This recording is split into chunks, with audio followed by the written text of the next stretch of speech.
Good evening, everybody. Can everybody hear me okay?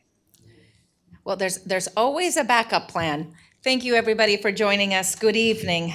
Before I begin the regular city council meeting, I would like to remind members of the public of the city's meeting rules contained in the Downey Municipal Code, sections 2105 and 2106. Copies of these rules are available in the back of the room. The meeting rules prohibit any conduct that disrupts, disturbs, or interferes with the orderly conduct of the meeting. Please, unless addressing the city council or entering or leaving the council chambers, all persons in the audience shall remain seated. No person shall stand or sit in the aisles or along the walls, and no person shall block the doorways.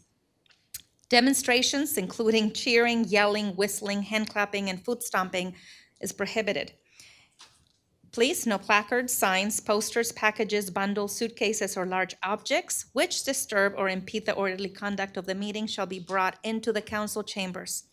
All speakers who wish to address members of the city council or staff must do so through the mayor. Members of the audience shall respect the rights of others and shall not create the noise or disturbance when others are addressing the city council. Speakers shall not yell, scream, or use foul language during their comments. Photography, audio, or videotapings may be taken from any seat in the council chambers or the back of the room. No videotaping will be allowed from the side or the middle aisles or from the front of the council chambers. The mayor may ask the city manager to remove from the council chambers any person who, after fair warning, violates any provisions of the Downey Municipal Code. Any person removed shall be excluded from further attendance on the item or the matter pending before the council at the time of the removal. The person removed may re-enter the meeting upon completion of the said item or matter. Any person removed a second time for violating the meeting rules will be excluded from further attendance at the meeting. In order to ensure that non-English speakers receive the same opportunity to directly address the City Council, the City of Downey will continue to follow Government Code Section 54954.3B2 and provide non-English speakers double the allotted time to make their comments utilizing a translator. All the other speakers will be given the allotted 3-minute speaking time as established by the Downey Municipal Code unless modified by the mayor. I would now like to call to order the regular City Council meeting, 6:36. City Clerk Duarte, would you please take roll? Yes, Mayor. Councilmember Alvarez. Present. Councilmember Ashton is excused. Councilmember Trujillo is excused. Mayor Pro Tem Pacheco Present. and Mayor Frometa. Present. I will now like to, again, welcome you all and welcome those of you that are watching us via Zoom or via YouTube. It is always a pleasure to see you. Thank you for joining us tonight. I will now like to call on Veronica Lopez from Desert Rain Church to lead us in the invocation, if we can please stand.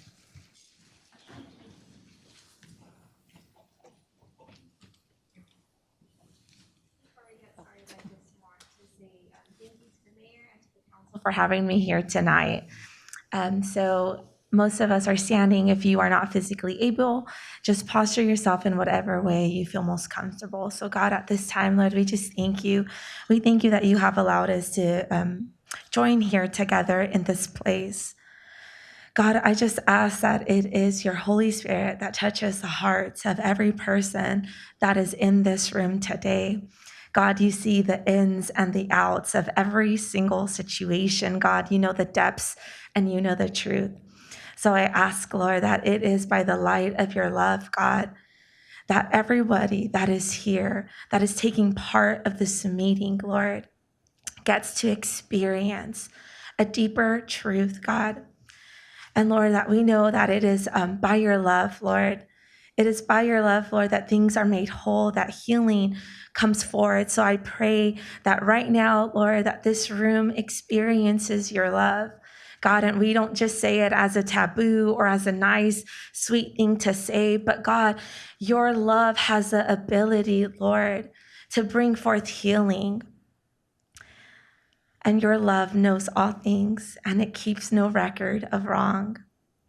So I ask as this meeting takes place that it is you that is in the midst of it all, that every word that is spoken, that everything that is said and everything that is done is under the power of your authority, God, because your word tells us that authority is placed under your hand. It is through you and through you alone, Lord.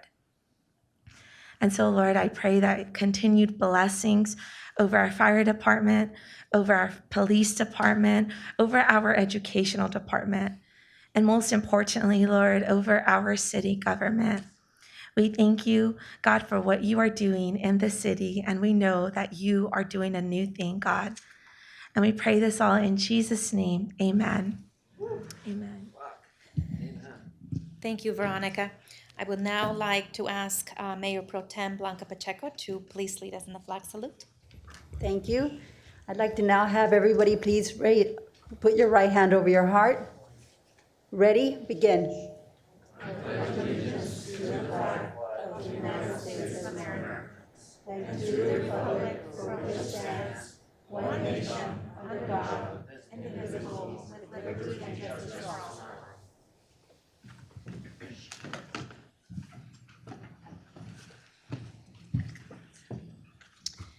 Thank you.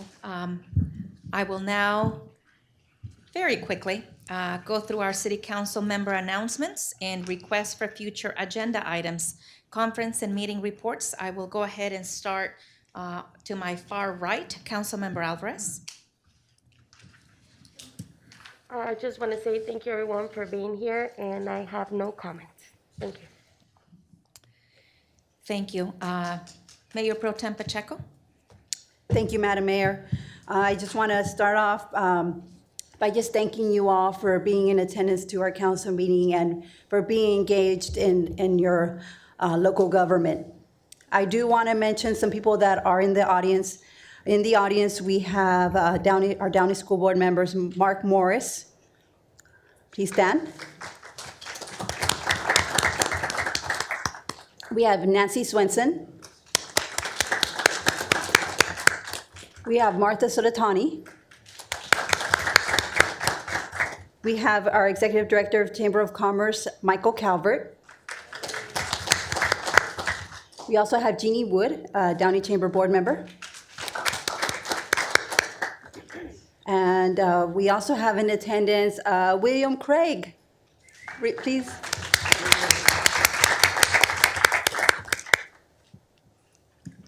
I want to start off with mentioning quite a number of events that I attended, and there are substantial. I'll try to make my comments brief on each event because it was a busy last couple of weeks. On October 27th, I attended Downey PD's Academy graduation. The Academy is a 10-week program that exposes our residents to various aspects of law enforcement and the day-to-day operations of our police department. So huge congratulations to those residents who completed the Academy. And if any other residents are interested in the Academy, we do have an Academy coming up, possibly in January. Am I correct?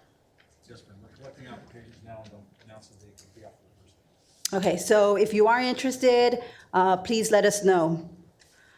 Also, on October 30th, I attended the Dia de los Muertos event over at the Downey Civic Center. It is our 8th annual event, and throughout the day, we had well over 17,000 people come through the event. So it was a huge event, and typically we have more people at this event, but we didn't have the library open or the Downey Theater open due to COVID restrictions. But it was still a lot of fun to see everybody at this event, and it was nice to see everyone having a lot of fun.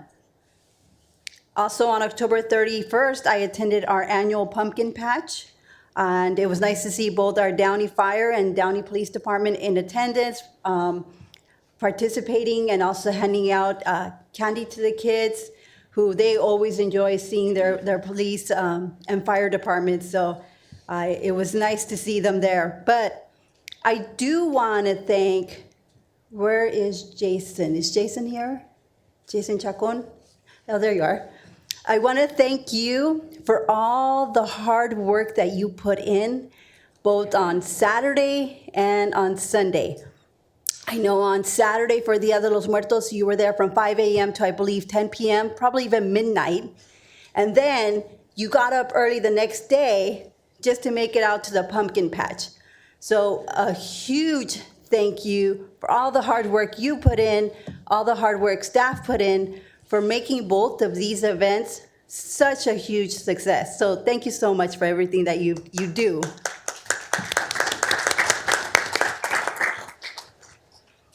Also, last Thursday, I attended the Employee Service Awards, and this is always a special treat for me because thanking our employees here at City Hall, both in the Finance Department, Public Works, our Downey Fire, Downey Police, everybody at City Hall, they do such a tremendous job, and they put their heart into what they do. So this is always an event that I never miss out. And so I want to thank staff, and I want to thank our city manager for everything that you do, because you really, like we mentioned at our luncheon, it's staff that makes us look good, and it's staff that really puts a smile on everybody's faces when they see our streets are paved, when they can turn on their faucets and they see that they have clean water come out, when they call their police department and they see that their police officers come within minutes, or if they call it our fire department. So it's staff that really makes our city run well and our city function well. And then last Friday, I attended Downey Fire's Stashtober event, and I had the honor of serving as one of the judges to see who had the best mustache. And I have to admit, it was a very difficult job because everybody had great mustaches. So hopefully I get invited next year, and hopefully we can have more attendance from the public, and I'll make sure to announce this event when it's held next year. But it was such a fun event. So can you please let the guys know that I had a lot of fun? And then also Saturday, I attended the Downey PD's event. They had a torch run benefiting Special Olympics. So that was also a lot of fun. Upcoming events, this Thursday, we have our Veterans Day ceremony. This year, it will be held at the Columbia Memorial Center at 10 a.m. And on Saturday, Downey Fire will be having a Sound the Alarm event at Golden Park at 9:30 a.m. Please join us, learn about public home fire safety. And you can also practice your 2-minute drill with us at this event. And Downey Fire will help you install fire smoke alarms for free. So it'll be a great event. Please attend, please share. Also, I did want to mention, I know I've mentioned redistricting. So this past Sunday, I had the pleasure of attending a public hearing regarding the redistricting of the County Board of Supervisor lines. There are currently 4 maps that are being proposed, which consist of maps A, B, C, and D. And as of now, I personally prefer map A. One of the reasons is because we get to keep our current supervisor, Janice Hahn, who we have a great working relationship with. And also under map A, it truly keeps our longstanding communities who have mutual interests, it keeps them together. So map A is the one that I prefer, but I truly recommend that our residents should be engaged and be informed about these maps. So there are going to be more public hearings. The next one will be on December 1st, which is a Wednesday, and it will be at 6:30 p.m. And if you want to get more information about the redistricting of the LA County Board of Supervisors, you can find that information at redistricting.lacounty.gov. So I do recommend that everybody be informed, because this will affect you. It will affect our city as to who is going to represent us. And that concludes my comments. Thank you, Madam Mayor. Thank you, Madam Mayor Pro Tem. It certainly was a very busy week for many of us as we attended, some of us, the same events. Good evening. I will not recognize the same members of the audience as Madam Mayor Pro Tem just did, but know that you are welcome and you are appreciated. As she indicated, I also attended the Police Department Citizens Academy, and it was mentioned as a 10-week program. The next academy is slated for January. As soon as we have some dates, those will be released. As I've been saying since I got elected, engaged communities make strong communities. And the more we understand the process and the various departments within our city, we are able to understand our priorities and the decisions that are made to better serve the constituents.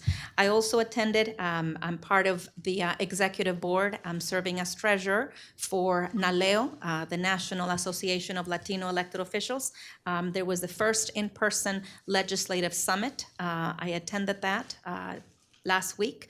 Dia de los Muertos, as MPT Pacheco mentioned, we both attended, also with Senator Bob Archuleta. He was kind enough to recognize the Downey Arts Coalition as they are celebrating their 10th anniversary. And Dia de los Muertos was such a special celebration this time around. Having had so many closures up until June of this year, it was really wonderful to see people come together. Close to 20,000 were the number, or was the number that was reported, between 17,000 and 18,000. Also that weekend for Halloween, we had the pumpkin patch at the Downey Adult School, and close to 8,000 individuals were there. Many of you were also there with great costumes. I was dressed like Frida Kahlo, and it was really wonderful to see the community come together. Many people asked why this event is not happening at Apollo Park anymore. Well, we outgrew the event at Apollo Park, and this new venue, as large as it is, with the 3 baseball fields as well as the extended area, really allows for the movie to be played in the far back. There were some food trucks, and it really lends itself well for the carnival games and the jumpers and the families to be there without being so cluttered. It also provides, because the school has the fence, it provides an additional layer of protection for the little ones, as opposed to the Apollo Park area with the limitations with parking and being on the corner. Also, we attended the Downey Warren game, and as you all know, we are really one of the few cities, or the only city that I'm aware of, that has 3 high schools, 2 of which have football teams. And the event was such, it brought close to 8,000 community members. And those of us that have been in Downey since our high school years, this is a really beloved community event. I had the opportunity, thanks to the Downey Conservancy and the Downey Historical Society, to tour a local gem in our community, a mid-century modern home that has been here for more than 50 years, and it's really a gem, a jewel in our community. I also attended the Employee Service Awards, and it is important that we continue in the season of Thanksgiving to give thanks to the people that work so hard within our city and within law enforcement and certainly fire department. I also had the pleasure of attending the Downey United Lodge number 220, their 150th anniversary celebration. One of our first presidents, George Washington, was a Freemason, and the values that the Masons continue to instill upon our communities and the people that are part of this organization is love of country, love of family, and philanthropy, service. I was very pleased to have been invited and represent our city at that event. I also participated in the 5K torch relay to benefit Special Olympics. Some people asked why they were not a lot of individuals representing Special Olympics and individuals with disabilities. Unfortunately, due to COVID, this event this year was also very different. And this is a partnership between the Los Angeles County Sheriff's Department and our own Downey PD. It was wonderful to see our officers there, and it was an event that we hope to continue to be invited and continue to support. We also I didn't have the opportunity to attend the Mustache Fire Department gathering and or fundraiser. I look forward to attending that in the future. Additional work commitments kept me from that. But Downey, what an array of activities we've had over the last couple of weeks, and we will continue as we approach the holiday season. And it is nice to see that our community is slowly coming back with additional vaccinations. We have already passed the 80% vaccination rate for ages 12 and up in the city of Downey, and we are already at 95% for ages 65 years and up. Many of us have already gotten our boosters or are about to, and I think that is also significant news for our community. So I want to acknowledge that and thank you, because as flu season is upon us, we want to make sure that we continue to stay strong and healthy.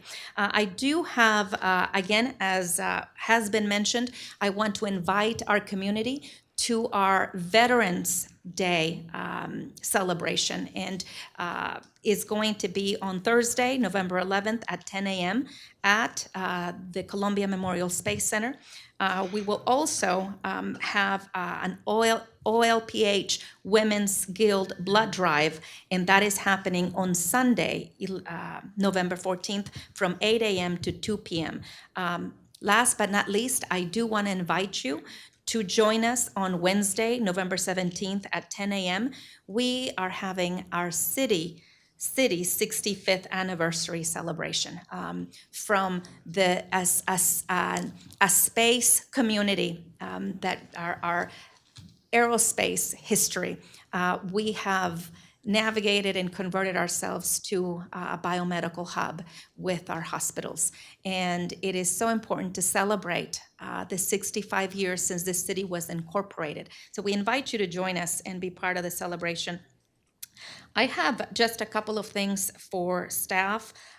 First, I would like to look into exploring the possibility or exploring ways to preserve historic preservation, or the historic preservation of buildings, look into an ordinance of that sort. I know over the years, unfortunately, we haven't kept many of those historical buildings, but as we continue to move forward and make progress in many areas with new business and new technology, I think it's important to preserve the areas that are historic in our community. I will also like to ask that we monitor the areas like CVS, EMAS on Florence and Paramount. I am often, as I drive around our city about 10 o'clock at night or 11 o'clock, on a daily basis, I come across many areas, and one of these is parking lots that are full of trash, that are full of debris. And I understand that we need to do better. And community, those of you that are watching me, I know this meeting is being recorded, we need to do better. Over the last 10 months, 11 months, we have worked on a campaign called the #BinIt campaign. The pandemic has brought about significant challenges for all of us in many ways, but one of the areas that we continue to have a very hard time with is the excess trash, debris, and the illegal dumping that continues in our community. And it is incumbent upon all of us, and for us to teach our children that we need to take care of our neighborhoods. We need to take care of our communities. And we also need to hold our businesses and their management companies accountable for making sure they maintain their areas and their properties clean. There's been several instances of areas such as the CVS or the area in the gateway. There is significant trash and debris. We need to make sure that these property managers and owners maintain those areas. I will also like to ask that we continue, of course, to monitor any transient encampment. I have to give thanks and appreciate the efforts, city manager and staff, our police department. I drove again several days in a row through Apollo Park about 11 o'clock at night, and it was completely clean. And I know we've had, and community members have messaged me on a daily basis almost about issues.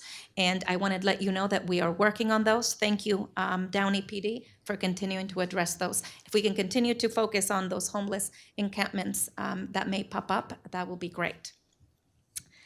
That is all I have. Thank you for joining us. I will go ahead and jump on to our presentations. We have some people to acknowledge.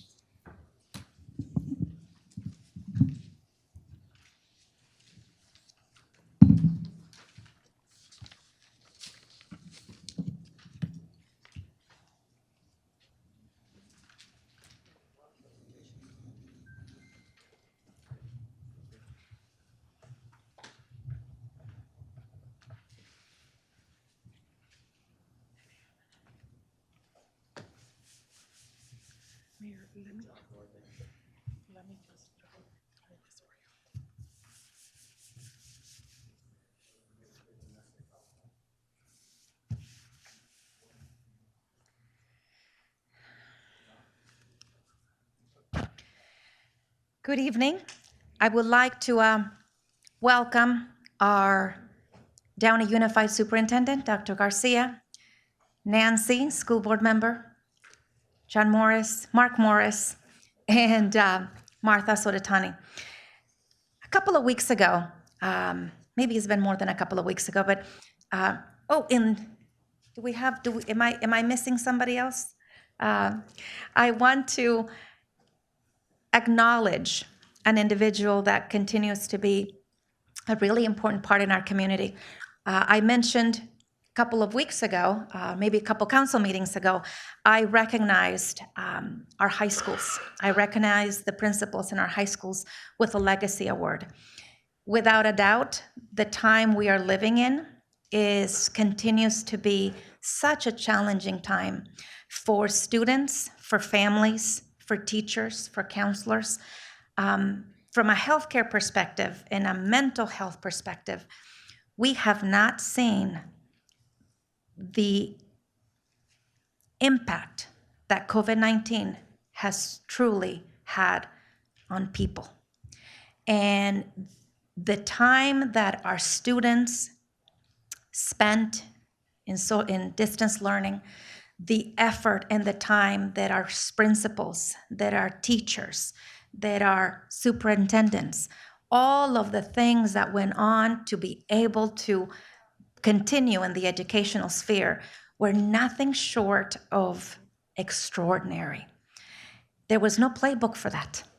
And I want to acknowledge the important role that education plays in our lives, and the important role that, of course, teachers and principals, as the leaders of our schools, play in thousands of families' lives, and many times the print that they leave for generations.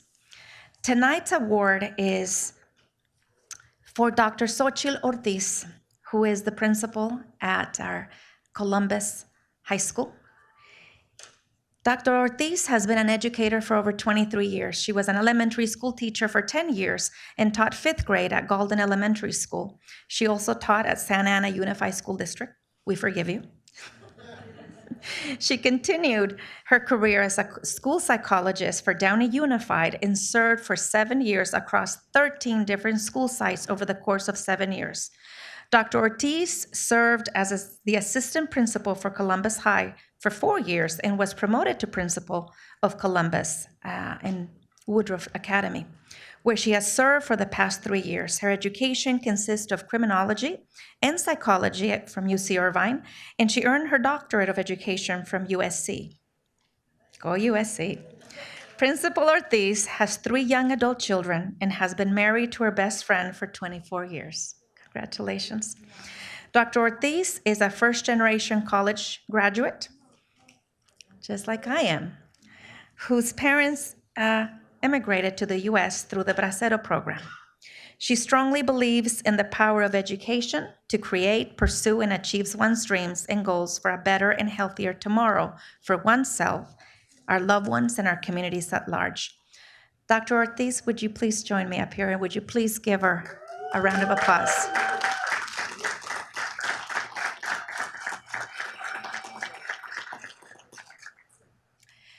I would like to, Dr. Ortiz, give you the Mayor's Legacy Award in recognition of your selfless dedication and always going above and beyond for others. Your heartfelt efforts and accomplishments have been of enormous value to our community and have helped to further the common goal of making our city a better place for all. Thank you, Dr. Ortiz, for leaving a legacy of service and generosity in our community. The work that you do on behalf of students and families in this district is impactful, and it changes lives. Thank you. Here's my challenge pen, so I will give it to you like this. Here's your pen, and if you can say a few words, and I will take a picture. Thank you so much. Good evening. I'm humbled beyond words to be recognized in this very special way. More words than could ever express what I feel in my heart. On behalf of myself, my family, my beautiful schools, my beautiful community, I'd like to give a heartfelt thank you to you. Thank you to our Mayor, Claudia Frometa, for recognizing our principals in this very special way. Thank you to Mayor Pro Tem, Ms. Blanca Pacheco, and council members, Ms. Alvarez, Mr. Ashton, and Mr. Trujillo. I'd also like to thank our Downey Unified School Board, President Mr. Morris, Vice President Ms. Samperi, Clerk Ms. Odatani, members Ms. Perez Saab, Mr. Rodriguez, and Ms. Swenson, and our superintendent, transformational leader, Dr. Garcia, our superintendent. Lastly, I'd like to introduce my special guests who made special arrangements to be here with me tonight. It means the world to me. Thank you so much to my husband, my best friend, Jose Ortiz. Mrs. Rodarte Myers, Financial Aid Administrator and Career Counselor for Downey Adult School. Mr. Marshall, our School Counselor for Columbus and Woodruff Academy. Ms. Gasca, Para-Educator Extraordinaire for Columbus High School and Woodruff Academy. Again, from the bottom of my heart, thank you so much.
Okay, next, I would like to recognize an individual that is known in this city as the unofficial mayor of downtown Downey. Yay.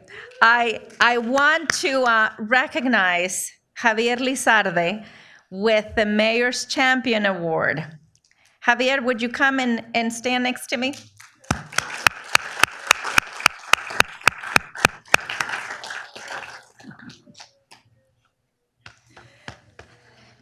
Throughout the years, Javier has demonstrated how much he truly loves Downey by providing outstanding and selfless service to our community. You can always catch him at a city event or at a new ribbon cutting or really just about anywhere there is any type of community event. Javier knows about it, sometimes even before we do. Javi. Yes, like tomorrow, Thursday, and Saturday, and Sunday, and for the rest of the month of November, December. And you're welcome to join me, Claudia. Isn't he the best? With the November something. With Noveras too? Yes, Okay, and okay. Claudia too. Well, see, Javi loves this community. I've known Javi for several years, and a lot of my predecessors, mayors and council members, have, right? Every event, birthday parties, we Yes. find ourselves, Yes. and we take selfies, and we, Yes. right? Yes, and even my own family is always asking me, Javier, message Blanca. So they can join me. I'm like, I'll message Blanca. So you want to come through. And it's on me. So see, he sees me, but he wants to message Blanca. And I'm going to message Claudia from Portugal. But it's so important to recognize members of our community who have a genuine love and care and concern for our city. Anywhere and everywhere I go, I see Javier. And Javier always has the most outstanding, positive, encouraging attitude. And he walks everywhere. If you don't take the bus, you walk everywhere. Take the Downey link. He takes the Downey link. I always try to be there an hour early for the Southie to be there on time for an event in Downey. If it's out of the Downey link, I'm there an hour early waiting for the bus. If it's the MTA or Uber, I'll get there 5 minutes. Wait, let's keep going. Let's keep going. I want you to know that Javier is also a Downey High School graduate, and he recently was inducted into the Downey High School Hall of Fame. If we can please give a round of applause to Javier.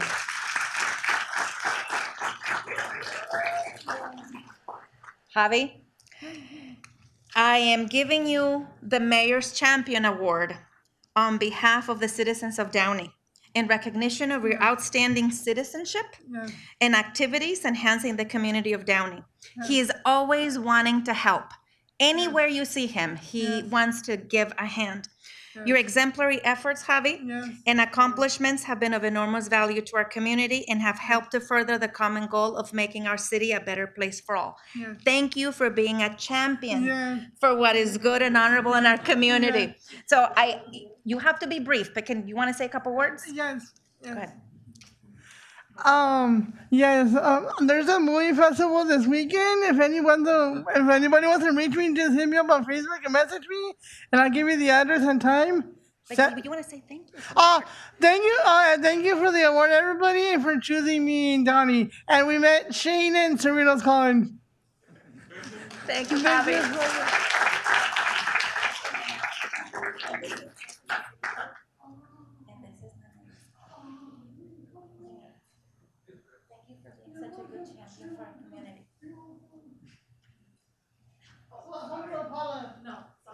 Yes, thank you.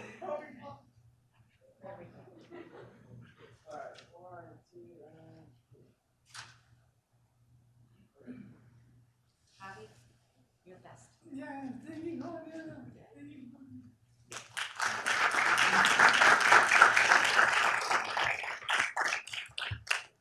Our honorary of an unofficial mayor of downtown Downey.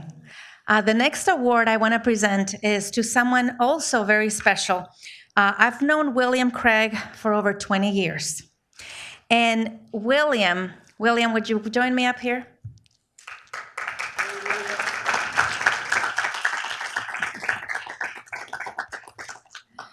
I've known William for over 20 years. Thank you. This is for me. You are very sweet. You are very sweet. William is truly a part of our city of Downey.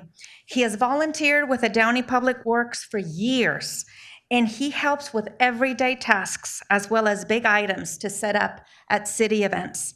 He always stops by city departments to say hello. Many of you may not know, but a few years ago, a small fire occurred at one of our city parks. William was there and was able to help put out the fire before it grew in size. Thanks, buddy. This is just one of the small examples of William's selfless actions. I invite you tonight to show him as an expression of gratitude and to let him know how much he is truly loved and appreciated in the city of Downey. William walks everywhere. He used to take his bike, and takes the Downey Link. Sometimes many of us may give him rides to events, but he finds a way. And like Javi, William is everywhere at every city event. And he is such a ball of sunshine and energy, and he is so kind. And in a time where hatred and division and people with just ugliness of spirit continue to be in our community, it is people like William and Javier who show us kindness, the true meaning of kindness and love for community, selflessly. So thank you, William. Let me give you your plaque. The Mayor's Champion Award on behalf of the citizens of Downey goes to William Craig in recognition of your outstanding citizenship and activities enhancing the community of Downey. Your exemplary efforts and accomplishments have been of enormous value to our community and have helped to further the common goal of making our city a better place for all. Thank you, William, for being a champion for what is good and is honorable in our community. Thank you.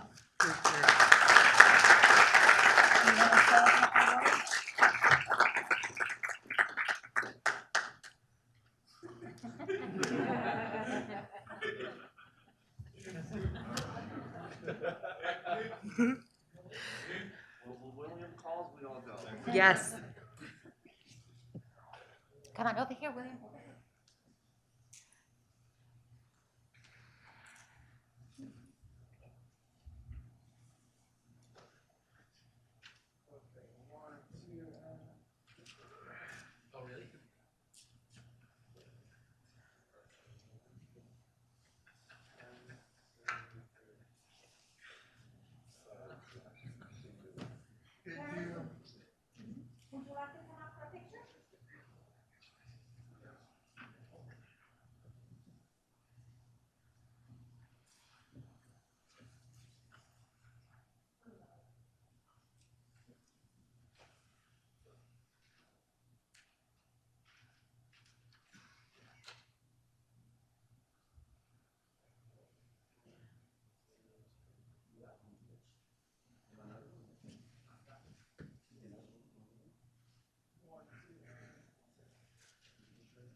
And thank you, William, for this beautiful book. Thank you. William just gave me a book of the activities we've visited, we've done together. Thank you.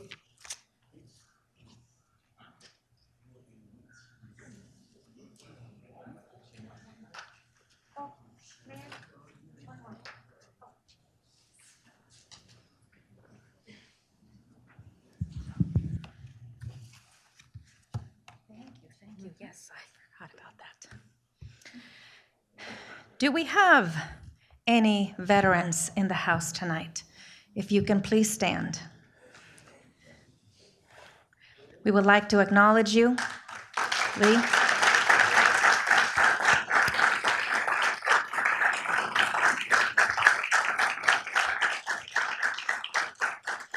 No, thank you for your service. We are honoring our veterans this week. And you may be seated. Tonight we have a proclamation to celebrate the 246th birthday of the United States Marine Corps. And I would like to call upon Corporal Mark Galindo. He's a military veteran who served in the Marines.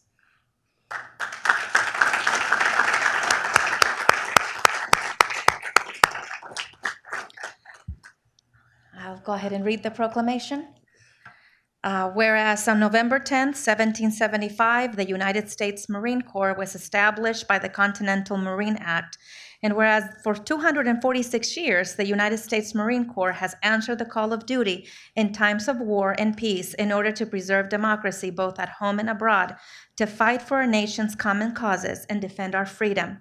And whereas more than 11,000 active duty Marine Corps service members, over 1,900 members of the Marine Corps Reserve, and their families are stationed in Virginia. And whereas these service members and over 5,400 civilian workers support our national security and protect our freedoms at Marine Corps Base Quantico, Henderson Hall, the Pentagon, and other locations. And whereas today we celebrate the continued strength, professionalism, and endurance of the United States Marine Corps. Now, therefore, I, Claudia Frometa, do hereby recognize November 10th, 2021, as the 246th birthday of the United States Marine Corps in the city of Downey. And I call this observance to the attention of all our residents. Would you like to say, as a former Marine, would you like to say? I would like to say that I'm honored to receive this on behalf of the Marine Corps. As the mayor said, for 246 years, we've defended this country, fought all the battles, and continue to fight for freedom. Thank you very much. Here is my challenge card. Oh, Thank you very much. And here is the city. Thank you very much. Let's take a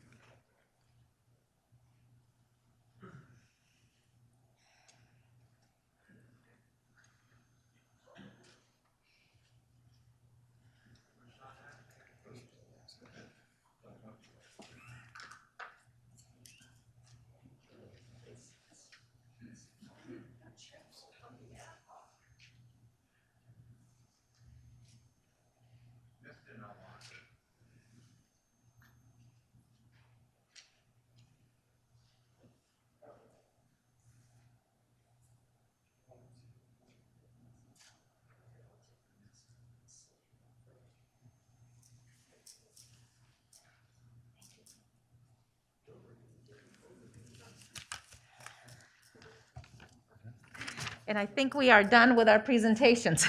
So let's continue on to business. Those of you that would like to utilize this time to go outside and take some pictures, please feel free to do so.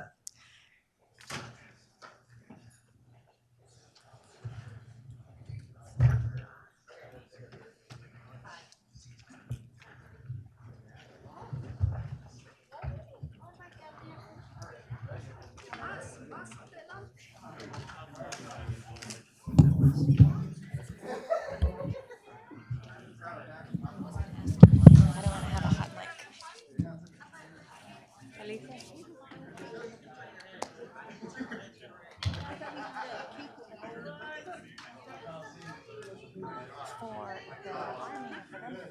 Unless it's,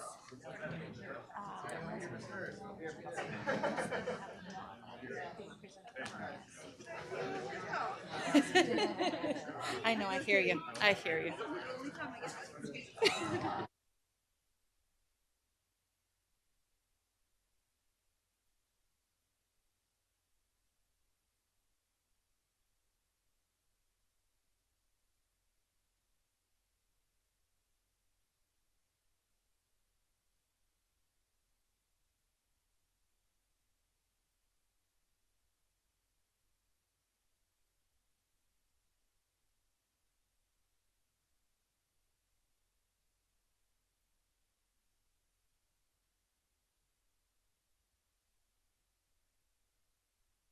Okay,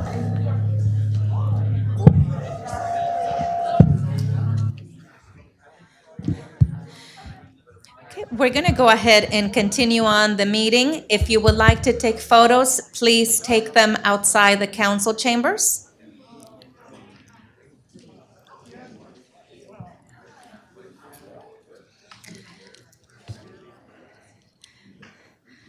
I'm always so delighted to see the show of support for our honorees for the Mayor's Champion and the Mayor's Legacy Award. So congratulations, William.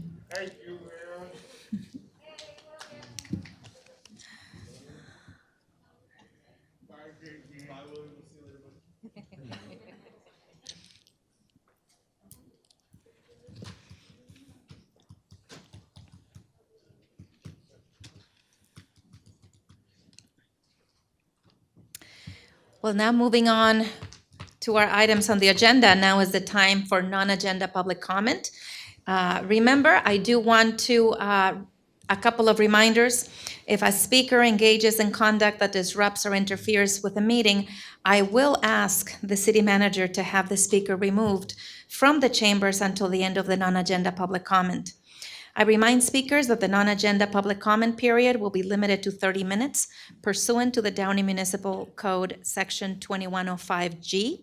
City Clerk Duarte, did we receive written comments regarding non-agenda public comment? Yes, Mayor, I do have one written comment that was submitted. Would you like me to? Yes, read please, that go one? ahead and read it. Thank you.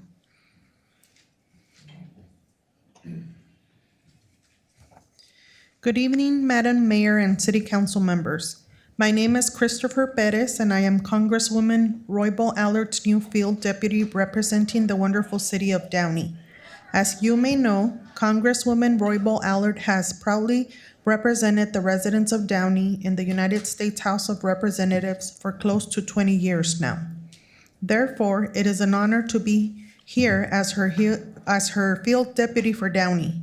In the past, you may have contacted our former field deputy, Kim Tochiki, for any inquiries. I invite you to contact me with any questions, comments, and concerns.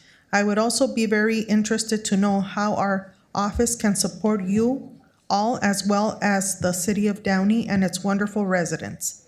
I have left my contact information with City Clerk Duarte so that you are able to reach out to me. Unfortunately, I was unable to Alicia, attend. can you please stop the clock? Mr. Herman, I read the meeting rules earlier, and I indicated that photography, audio, and videotapings are not allowed in the middle aisles or from the front. You may videotape from your seat or this. Thank you. These are the meeting rules contained in our Downey Municipal Code. These are not made up by the mayor. You are welcome to see the rules in the back of the room, sections 2105 and 2106. Go ahead, Alicia, continue with the letter. Unfortunately, I was unable to attend this week's city council meeting, but I look forward to attending future ones. I will also be attending the city's annual Veterans Day ceremony this Thursday at the Columbia Memorial Space Center. I look forward to meeting you in person there. And to the residents watching here in the audience and virtually from home, we also encourage you to contact our office and learn more about our constituent services. Our constituent caseworkers are available to help with a wide range of federal matters, including problems with Social Security and Medicare benefits, immigration, visas, and veterans benefits. Please visit roybalallard.house.gov for more information. Please feel free to share my contact information with the city council members at your earliest convenience. Best regards, Christopher Perez. That is all, Mayor. Thank you, Alicia. Mr. Herman, you may now,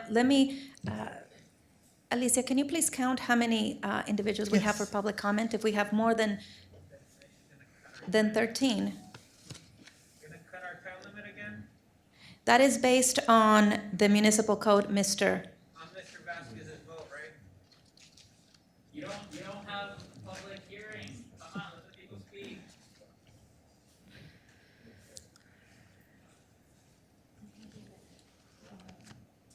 Okay, we do have 11. We'll keep it at 3 minutes.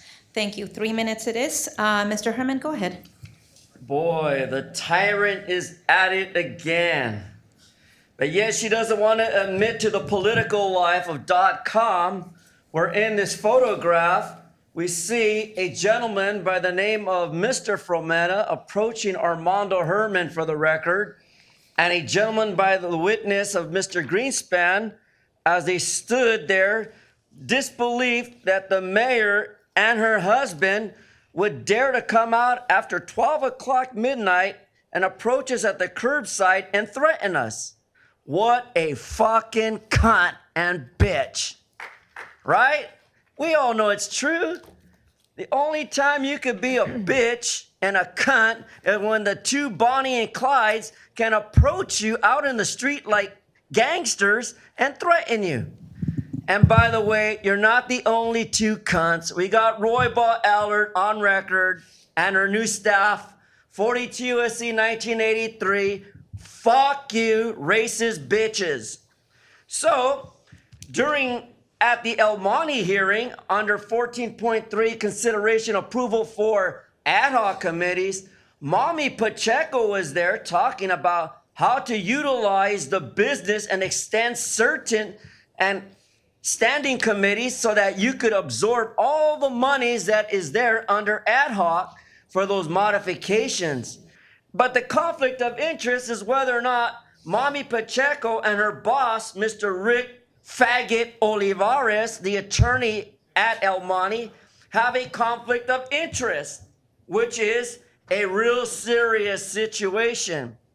Because as you read in here, embezzlement, corruption in Bell, and all this fucking bullshit, like the example of Mark Chongo Ridley Thomas, United States of America plaintiff versus Mark Ridley Thomas, fuck you USC, Marlon Lewis Flynn, CR 221, CR 00485 PA for the record. Indictment, conspiracy. And the conspiracy here is, ladies and gentlemen, Mommy Blanca Pacheco and Claudia Frometa and Kaiser Permanente and / Mr. Frometa have a real serious explanation for the FBI.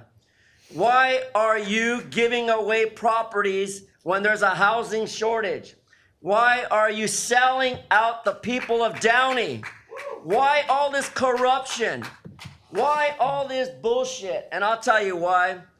Because if LA's not fucked up enough, we're finding out there are more smaller cities just as bad as Bell fucked up. Right, Mr. Livas? The city manager just got fired. Now, what other dickhead and fuck up is going to do the same embezzlement shit on receipts? Thank you. Your so time much is up. for listening. Time is up. And I'm turning my papers in for the record.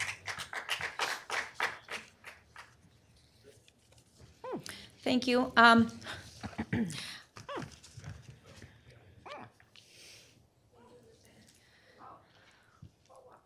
many hands here. I feel like an octopus, Mommy. Oh, let me turn it off. There you go. Thank you, son. You may be seated. I want to clarify for the record. I know and this is the only time I will do it, and it will be tonight for those of you watching us via Zoom and via YouTube, and for those of you that are here in the council chambers.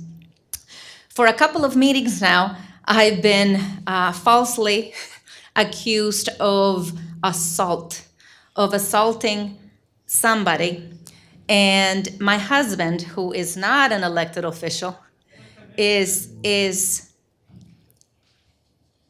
remember, defamation and libel are real. And for the record, I want to clarify that while there was a report that was taken, I would like the chief of police to respond to this. It was a very late night after a long council meeting, and I drove around to drop off my husband, who parked on the other side of our civic center. Upon parking there, he told Mr. Herman to please stop harassing me and calling me names. And that was, excuse me, I have the floor, thank you. And with these false accusations, this matter was investigated, as all matters should, whenever constituents bring any matter to our police department. And Chief of Police, would you please, for the record, one last time, clarify? It appears these individuals continue to circulate items here and in social media. I need everybody to remain calm. Chief of Police?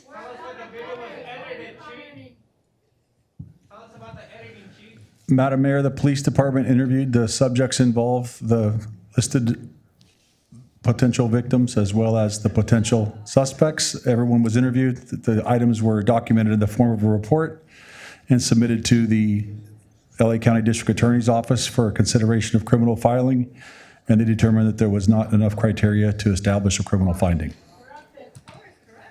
Thank you. Thank you, Chief.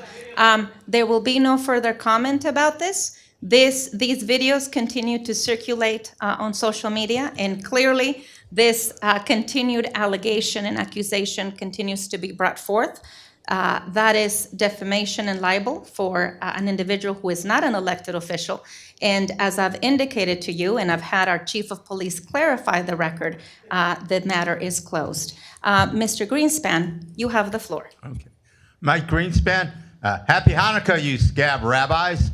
Now, I was going to talk about something else, but a couple of our council members aren't here tonight. Typical. Sean's always, he manages to be absent a lot.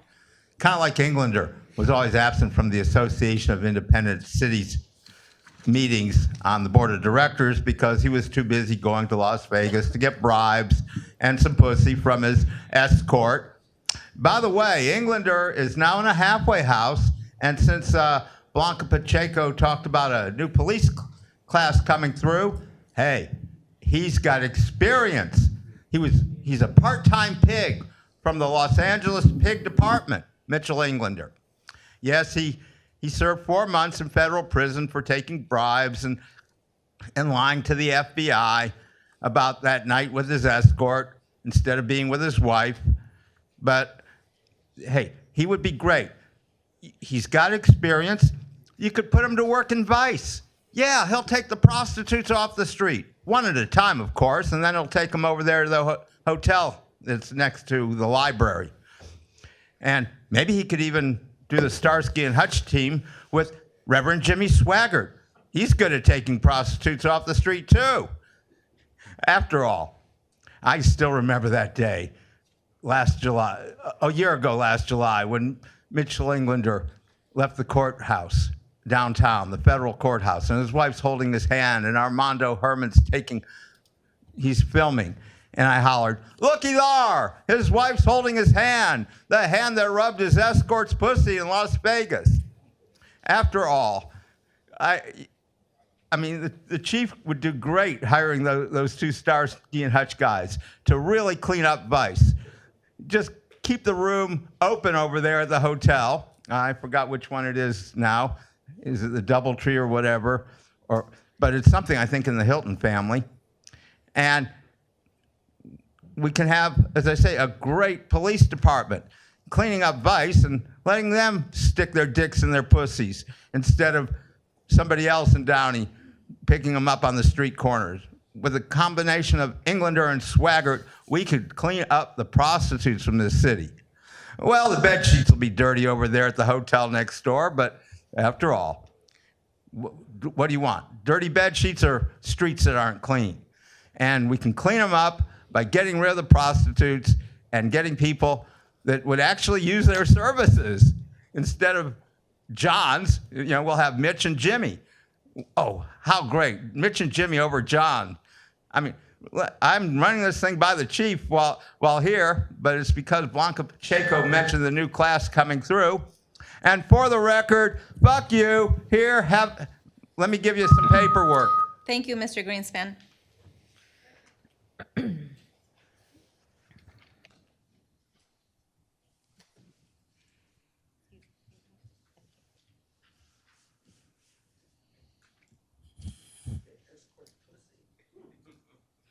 Buenas noches. Buenas noches. ¿Qué tal?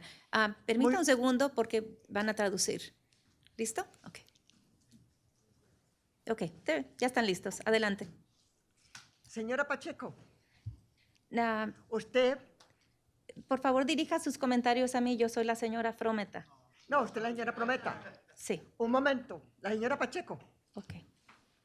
¿de dónde sacó dinero para comprar edificios? Quisiera ¿Dónde está trabajando por el monte? Por favor, 200,000, dirija sus comentarios hacia mí, por favor. trabajando en el monte con abogados, ganándose Please 200,000 have her direct her comments to me. al mes. Sus comentarios tienen que dirigirlos a la señora alcaldesa. Ok. Primero, señora, Un momento, permítame hablar. Addressing Mrs. Pacheco, just tell me, where is it that you got the money to buy buildings? You are working in El Monte, making $200,000 a month. ¿está correcto? Is that correct? Ok. Están apachurrando a Catarina Álvarez. Y les voy a decir algo. Señora Prometa, ¿de dónde sacó dinero para pagar su casa de $1,000,000? Su esposo trabaja para la ciudad. ¿De dónde salió? Usted solamente es una teacher en una escuela. Apachurran a Catarina por nada. ¿Por qué no miran primero lo de ustedes? ¿Cómo fueron a la escuela sin zapatos? ¿Cómo estuvieron estudiando? A fuerzas. Porque no tenían con qué. Ahora tienen mucho porque tienen a Downey y a la gente de Downey dándoles dinero. Sí, sacando el dinero. Porque están con Catarina encima de ella. Porque iban para Tijuana a gastarse más de $10,000 en 5 días. ¿Se gastan $10,000 en 5 días? Sí, sí, sí. ¿Por qué no? El señor aquí, Gilberto, se gana más de $300,000 al año a costa de los de Downey. ¡Qué belleza! ¿Por qué no se fijan en lo de ustedes? Catarina no ha hecho sino ayudarle a la gente. Es todo. Ayudar a que nos saquen a la gente de los edificios, que no los echen, que no tenemos apartamentos correctos, porque tienen cucarachas, no los han pintado, las ventanas valen madre. Y a usted, señora Prometa, le pide una cita para hablar con usted de los apartamentos, pero no le gusta. ¿Por qué? ¿Por qué no le gusta? Y no da citas porque siempre está ocupada. Can Y you, le voy a can you decir algo. translate, please? Un momento, por favor. Va a traducir. Why is it that you are seeking to smash down Catherine Alvarez? Ms. Frometa, this is to you. How did you pay for your house that cost $1 million? Well, your husband works for the city and you work as a teacher. Your husband is a teacher at a school.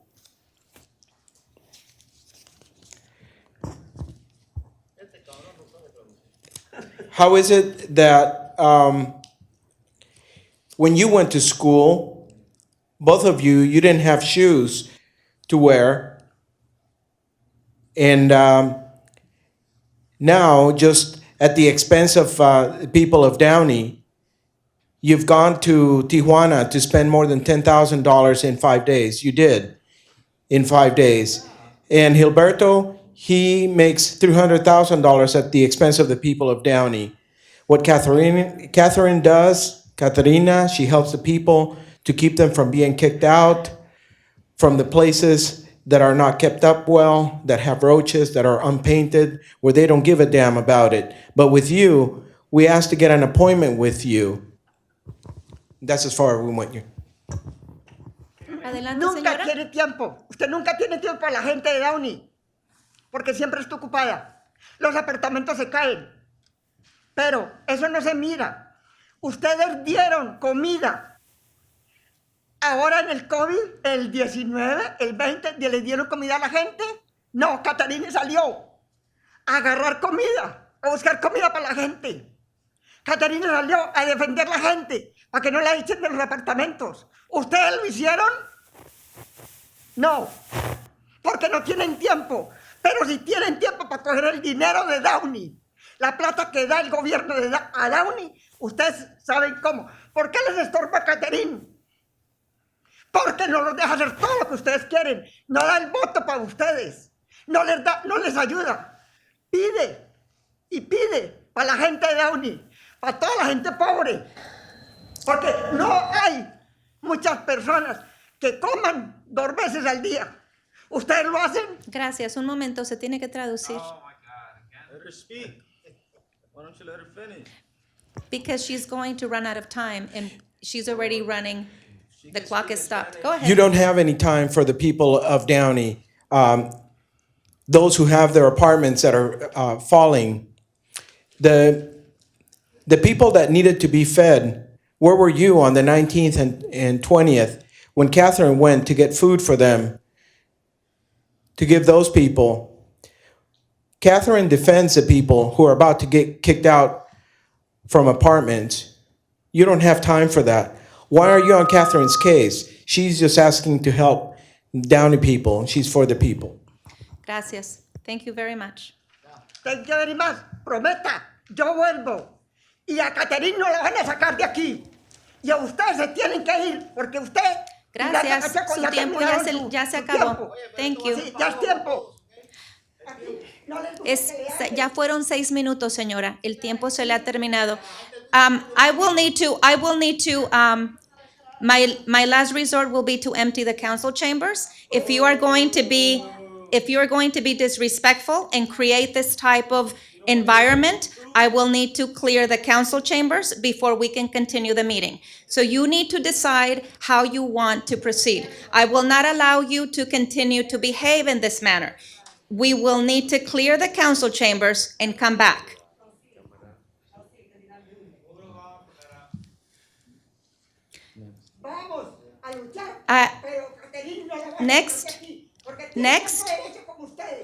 Next.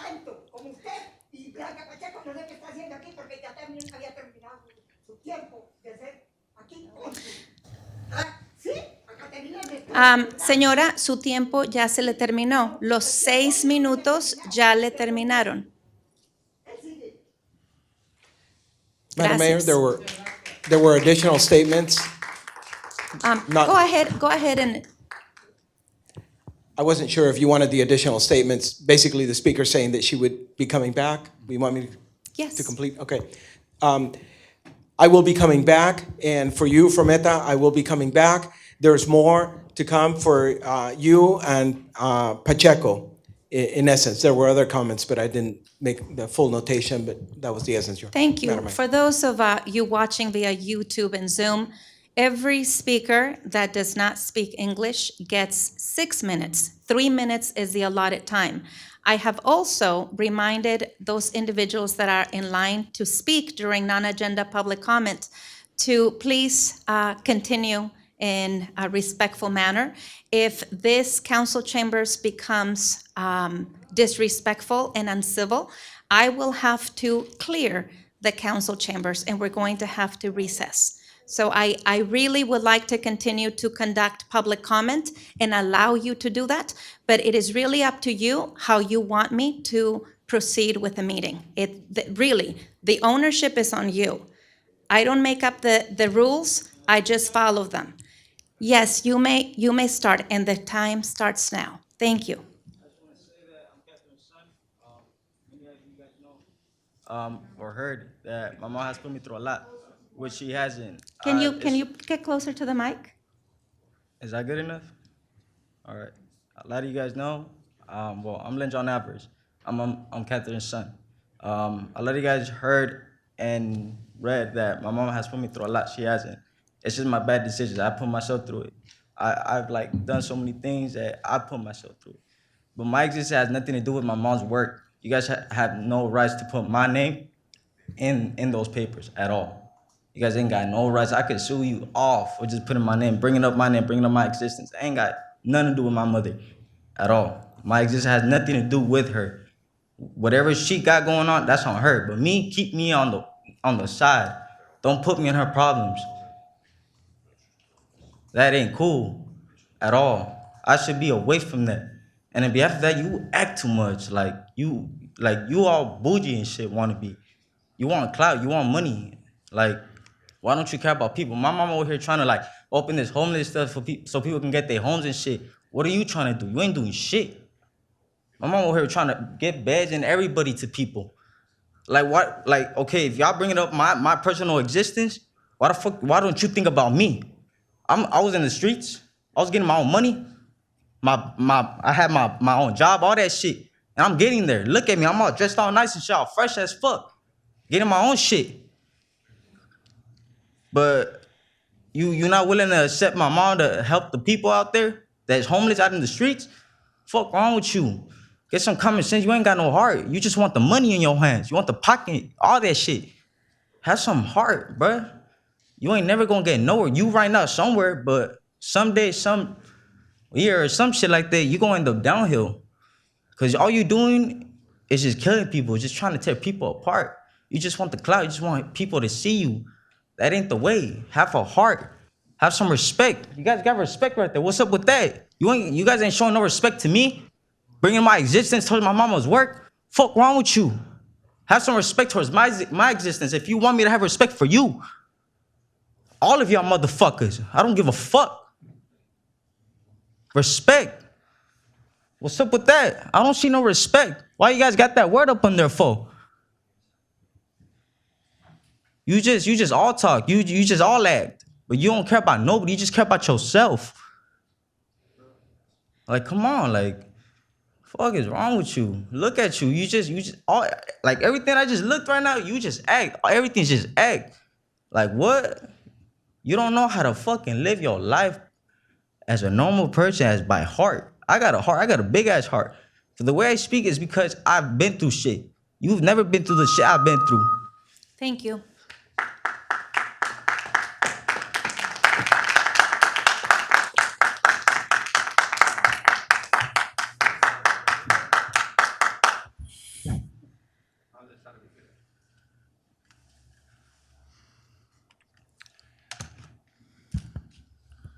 Good evening. Well, we all go through a lot of stuff. We've been there. We've always strived to be a homeowner. We watched our P's and Q's. We worked apprenticeships. We worked our way up the ladder till we could buy our own home. And that's not a problem for anybody but the individual. But we never come in and looked for the government to help us, to put us, pay our rent, buy our house. And yeah, we have a heart. We have a heart, but you gotta work for some things too. And we all feel for the homeless people. But you know, it's too complex to solve that problem. Government is not capable or equipped to solve the homeless problem. We found out last meeting with Mr. Vargas that it's going to take the churches and people like that to help individuals that sometimes don't even want to be helped. They don't even want to be helped. And that's unfortunate, but that's their choice.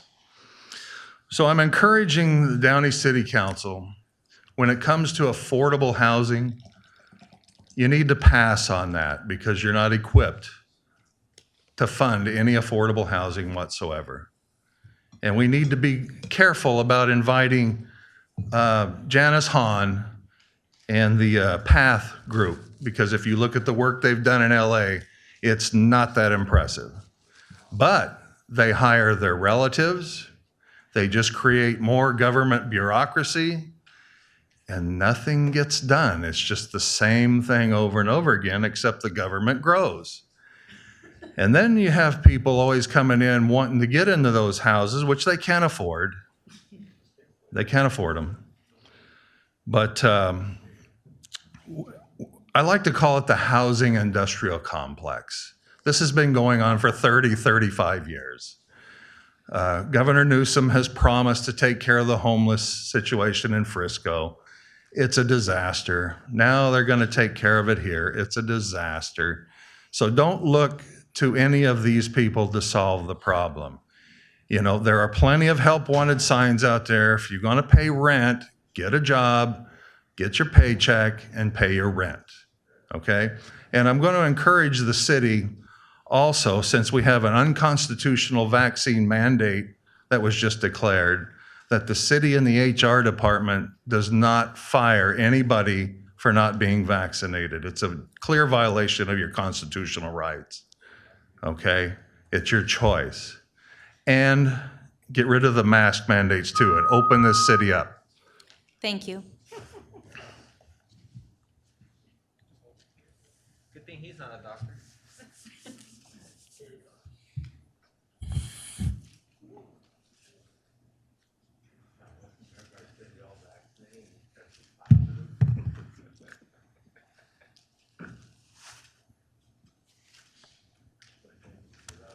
Time started already. The time started, what? Can you restart the time, please?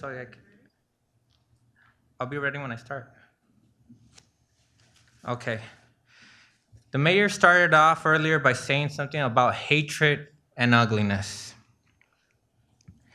Is it hatred and ugliness to see that John Askewy, the assistant manager, is still working in our city, even though he's on public record calling the children of Downey fat? Is that ugliness? Is it ugliness that he's on a video instigating an assault against another board member at the Central Basin and making sexist and misogynist jokes, yet still this man continues to receive pay from our city? Is that hatred and ugliness? Is it hatred and ugliness when the mayor sends an email telling the chief to have police attend the clergy council to target me specifically by name in email, which means she's using city resources and police as private security for herself, while no other council member gets that privilege? Has not Ms. Alvarez been harassed? Has not Mr. Trujillo been insulted? Where are their private security? How comes the mayor is the only one who's using our city resources for her personal gains? Why is she using city resources to target constituents? Is it hatred and ugliness when there's a video that clearly shows that the mayor approached Mr. Herman in the parking lot, and with an aggressive behavior, her husband puts his arm not too far from Mr. Herman's face? Now, I know she wants to tell you a story of, I was just telling Mr. Herman not to be mean to me. Nobody believes that crap. And there was no reason for your husband to get out of the vehicle, invade his personal space to make that point. So everyone knows you're full of crap. Finally, I'll use my last minute to say that this Monday, Kaiser healthcare workers will be protesting. Do not expect the mayor, who claims to be from Kaiser, to be supporting our workers who are not receiving adequate pay, are being overworked, and are suffering from lack of well staffing. Because her job in Kaiser is to make money for Kaiser, not to protect our healthcare workers on the front line. So I will be there on Monday supporting our protesters, our healthcare workers, our frontliners. I wonder if you will be there. I doubt it. And stop targeting me, please.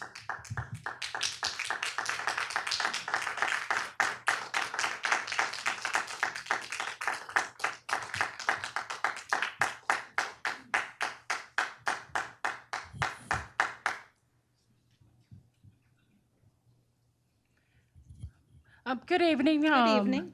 Mayor, my name is Irma Zamorano. I'm not a resident of Downey. I'm a resident of El Monte. I came here tonight because last week your Mayor Pro Temp, Blanca Pacheco, went to my city council. So if she's going to be going to mess with my city, I'm going to come to hers. corrupted Pacheco. I've seen that here in Downey, you have a recall against Councilwoman Alvarez, who stole what, $20 7 years ago when she was homeless, and that's apparently she didn't mention it during her campaign. Well, look, if you really want to talk about crime on the council, just take a look at your Mayor Pro Tem Blanca Pacheco, corrupted Blanca Pacheco. She went to my city because she works for Almani City Attorney, the corrupted Rick Olivares from Omlo Law. He is the son of your Congresswoman, Lucille Roybal Aller, who pretends to live in Downey when in fact she lives in a penthouse in downtown Los Angeles and at Lake Arrowhead.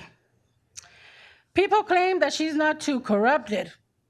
They say that, but just look at what your son is doing. Rick Olivares is ripping my city of El Monte, $200,000 a month in legal fees. He then uses that money to fund political donations with his Blue Sky PAC and to pay the crooked employees like your Mayor Pro Tem corrupted Blanca Pacheco.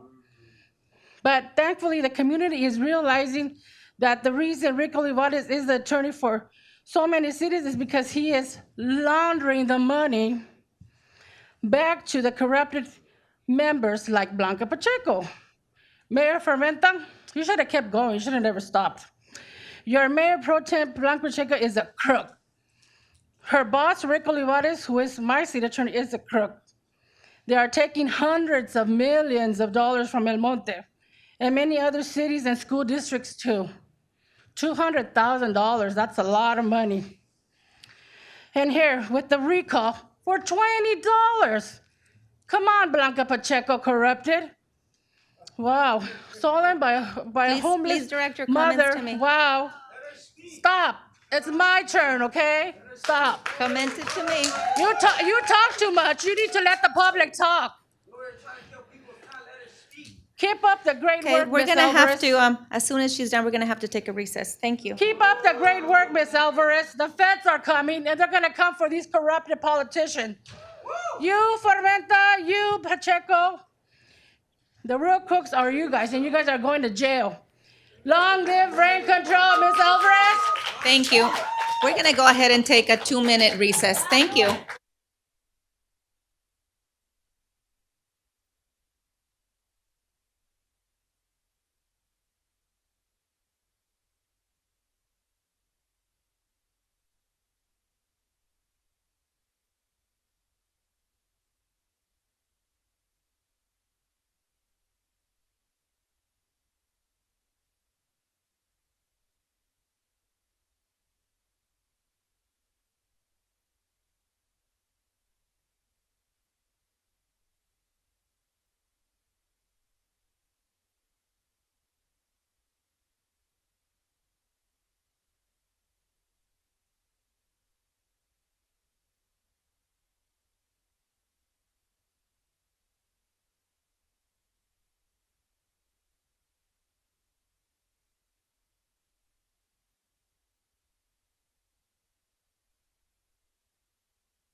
Good evening.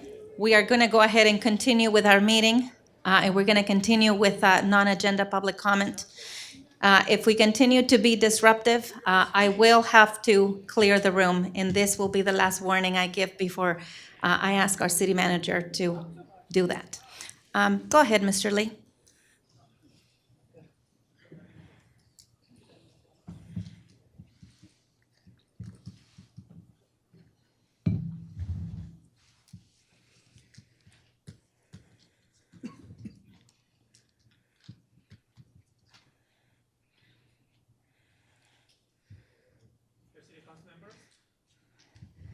Not mic on. Okay. Good afternoon, dear City Council members. I'm not coming here every single board meetings to have an opportunity to have public speech, but to bring the voice of Downey community members. I hope that Downey City can stand for things for Downey publics. My hope is not only Downey not following unreasonable orders of states or federal to control peoples, but speaking of the states and federals as a local regional government, considering over 110,000 citizens. Downey should be free from the pandemic restrictions. Here is why. Pandemic is not considered for infection with stable numbers. Many were against me with occasion upon my claim that COVID-19 is not pandemic. Flu is not considered as pandemic, even though there are many infected every year. Not only so many are not diagnosed as flu because there are no symptoms. In the beginning of year 2020, since the consideration of increased infected numbers worldwide spread of COVID-19, we thought there was pandemic.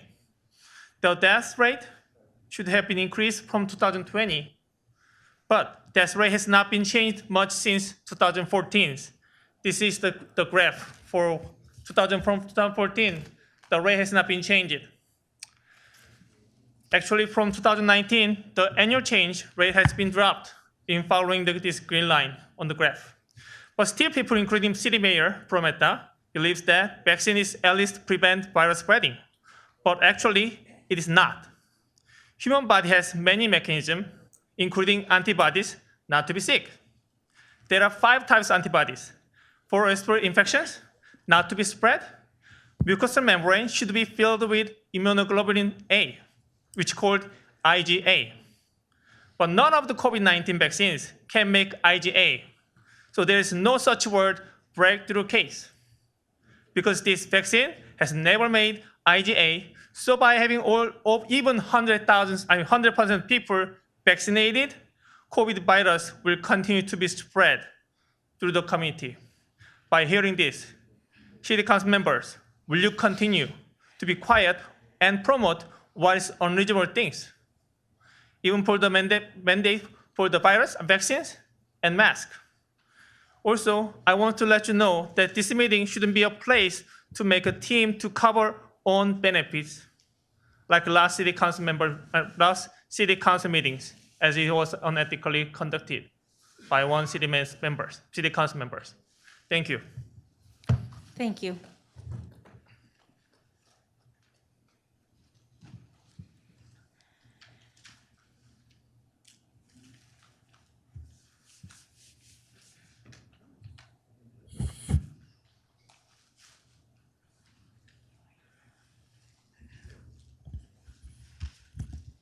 Good evening. Can you hear me?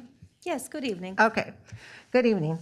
I came here because I've been following the city council on social media, in the newspaper, and listening to everything that's been happening here. Now, it seems to me the only one who's working for the people, for the mom and pop stores, for the tenants, is sitting right there, Ms. Alvarez. She's the only one. The rest of you are corrupt, you're greedy, and you're bullies. And you know what? Those bullying days should be behind you. And I get really upset when I see people bullying adults, supposedly AKA adults, bullying another one. All you got to do, as I've told other people, look in the mirror. Take the makeup off and you're gonna see the lines, the sagging skin. You're gonna see you're not 15, you're adults. And what you should have done when she came in is to take her in the fold and work with her to teach her how to work all together as a team, and you didn't do that. You're trying to do a recall on her for $20 when she was homeless. How about a recall on you, Claudia? How about a recall on you, Blanca? How about a recall on Mario, who tried to get some gangster off for 7 years? And then he says, you challenge my morals and integrity? He doesn't have morals or integrity. He doesn't have anything. But the lowest blow, and I really couldn't believe, I'm a special ed teacher, is when I saw the newspaper, and I believe you guys are behind it, them asking about her son if he was ID. Shame on you. I'm a special ed teacher, and that is ridiculous. That is uncalled for. I've worked with kids with ID, autism, special learning disabilities. I'm still working with them. I have in my own family people with ID, with autism, with learning disabilities, and that was a low blow to her and her son. And I believe you crossed the line. You crossed the line, and I would advise Ms. Alvarez to talk to your attorney of possibly suing the newspaper and suing you, because I know you guys are behind it. That's disgraceful, that's despicable, because people with disability have rights, and you know that. Your attorneys here should know that. They have rights. There's laws here to protect them. And you stepped over that line. And that's why when I saw that, I said, that's ridiculous. I'm coming here. You guys have been corrupt. You've been thieves. You've been liars. You've been stealers. And you're getting away with it because you're helping each other. She's the only one fighting for the people. You're not doing anything. And if they say what's true, that you got $1 million house as a teacher, you're doing something else, because I'm a teacher and I can't afford $1 million house. So yes, I'm going to be following you on YouTube, Facebook, social media, and I'll be back. Thank you.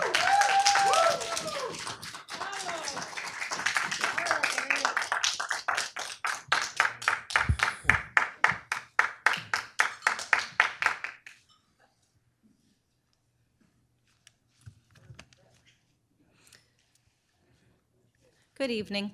Are you ready? Not quite. Now I am.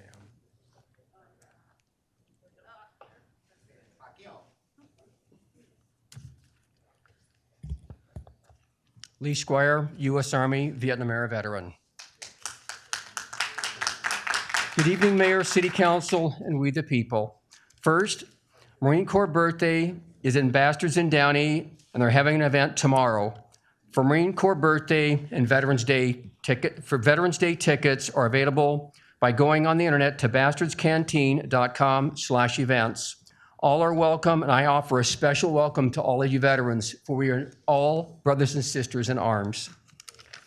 The second one is a little more painful. If there's a misunderstanding, I want Alvarez to correct me on the record.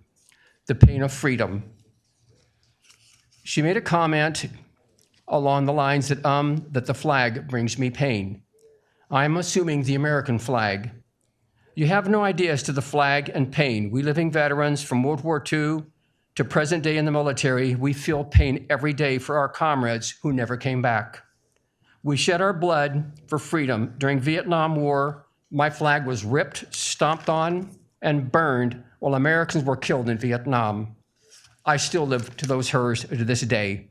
And most recently, we lost 13 who were killed in action in Kabul, 11 Marines, a Navy, and U.S. Army. Ask the mothers the pain they felt when they were handed that folded flag. Ask the mothers of the 49 Marines whose names are at Bastards in Downey. You also attacked our churches in this community, and that was an attack upon me because the lady who spoke was from Desert Rain. Freedom is not free, and freedom is pain. That flag is the symbol of freedom, not racism. God bless America, the nation of Israel, my military brothers and sisters and veterans, local policing, and your family. Thank you. Thank you, Mr. Squire.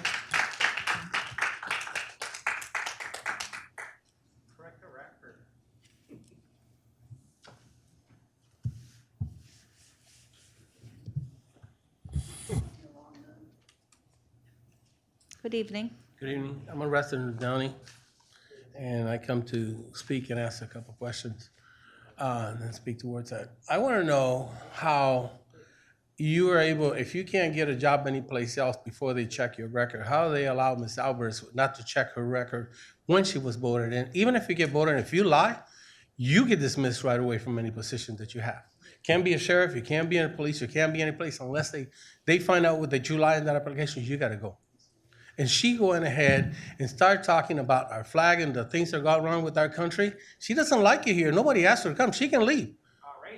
I'm not racist. The thing is, that is the problem with her. Everybody talks about race. Everything is racist here. Nowadays, everything is racist. No, you have to have some moral rights. If you were stealing, if you were having fraud, you were committing fraud with it, it's not a first time, oh, I just got $20. That's not a food store. You just steal because you were accused for fraud twice with the welfare. So if you didn't pay your bills and if you didn't pay for your kids, that's your problem. You mismanage your money Please because a lot of people direct have your it. comments to me. Thank you. Okay, and so, yeah, and I will. I just, there's a problem when you find this out and everybody can keep their job and keep whatever they have. That is, I can't see it. I can't see it. Because they're talking about everybody's corrupt, but then this is the whole thing is, it's all corrupt. It's the same thing. Because if she's allowed to have and you guys are allowed, how can that be? How can they go ahead? I seen some of the videos that she posted how she's harassed some of the people. How can they allow that from a council person? Because if that happened, it's just going back to hood. Then we should go back to our Second Amendment and protect ourselves. It's just the way it is. Because if you come to harass me and you cross my line, now you're crossing our safety rule. Now I fear, if you fear for your life, a lot of things go change right quick in a hurry. And that's just the way it is. I can't see, I want somebody to explain how does that work? How does that work? How can they find out that application, she voluntarily then provide that information and still be a city council? Can somebody answer me that? City So Manager we're all Rivas. citizens. So Go we're ahead. not, we're not allowed to get into, it's not an agenda item. This is your public comment. We're not allowed to answer Okay, your. I just don't see it. I just don't see how that works. I mean, you can't do it in any other thing. They're talking about everything that she's doing, right? What about all the things that she did? Who are the people? Everybody wants something for free. Nobody gave us nothing for free. They don't like this country, they can get out. I'm tired of hearing everything about that. That's right, baby. We have to respect Americans. Our city officers, our politics. No, amendment right when you're an American, not when you come over here and you talk bad about this country. Okay. That's not the way it should be. Thank you. Thank you. That's all I'd say. I'm going to, City Manager Rivas, I'm going to ask to clear this room. Okay. I think it's important for residents watching us via YouTube and online, and for those of you here, it's important to respect when people are talking, even when you completely disagree with what they're saying. You keep shouting First Amendment. That is exactly what we are trying to do.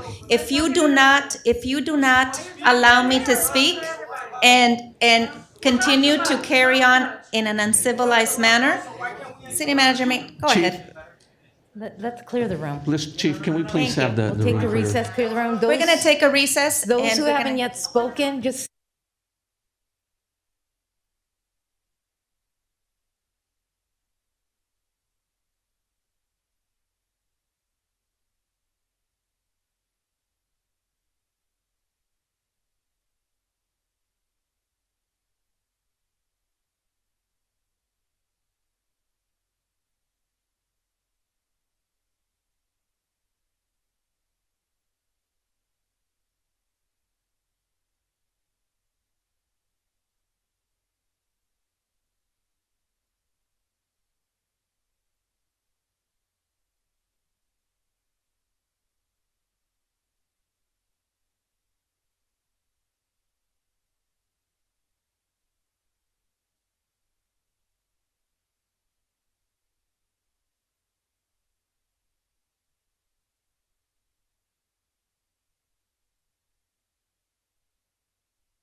It was I. It was user error.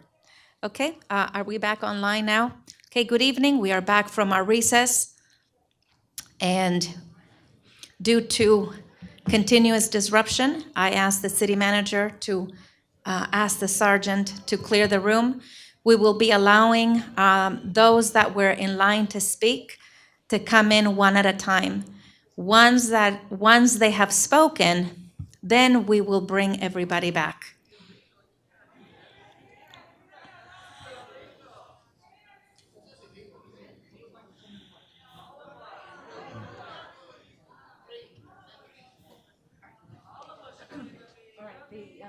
There's only about 3 or 4 left. I will ask our city attorney to provide comment on what is happening.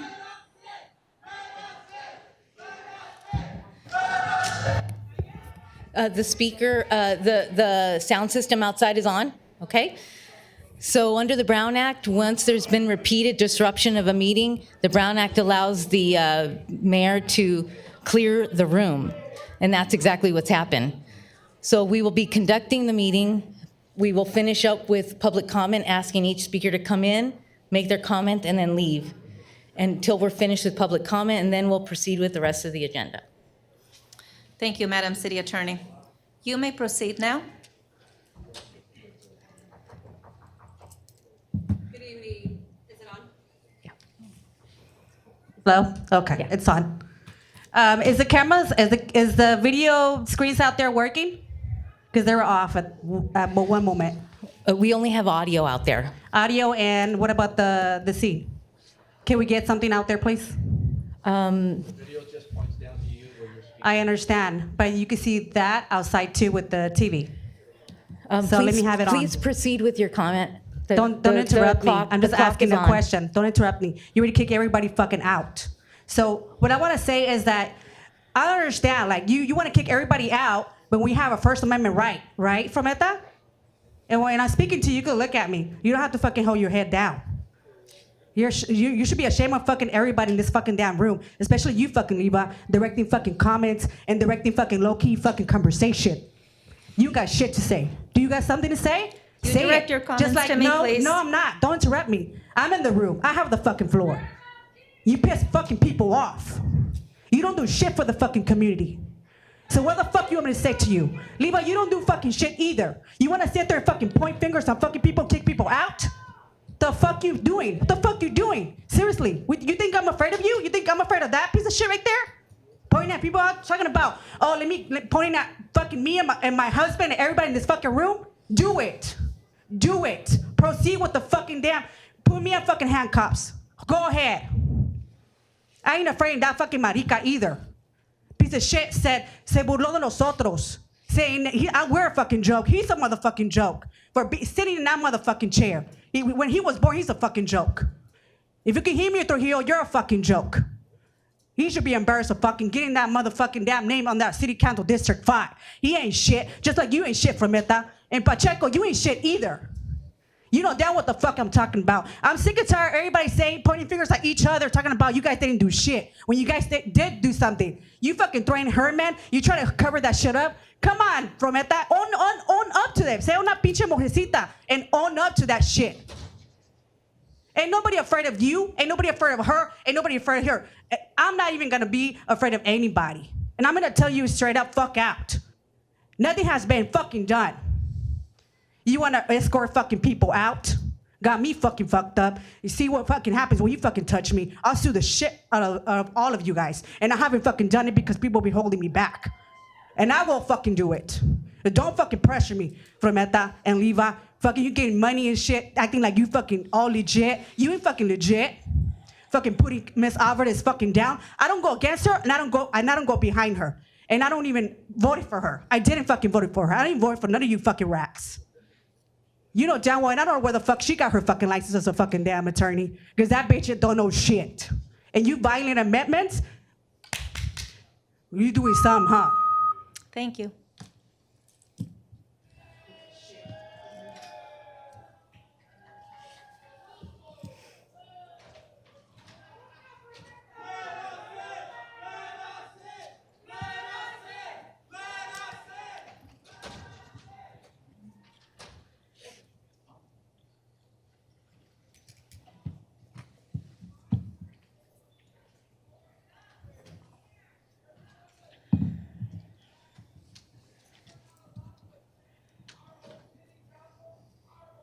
noches, señora alcaldesa de la ciudad de Downey. Buenas noches. Buenas noches. Qué lástima que su esposo se haya ido porque le quería reflexionar unas palabritas que dijo la otra vez. Bien. Good evening, is Mayor of the City of Downey. It's too bad that your husband left because I wanted to bring back and refresh some exchange of words that we had last time. Esta ciudad se ha convertido en un campo de batalla. Yo viví el comunismo. Ningún cubano, tu esposo, señora Frometa, no es cubano. El perro mío come arroz con gris, yuca con mojo, carne de porco y no es cubano. I have lived in a communist country, and this city has turned into a battlefield. Your husband has not lived in a communist country, and I have a dog who eats rice and beans.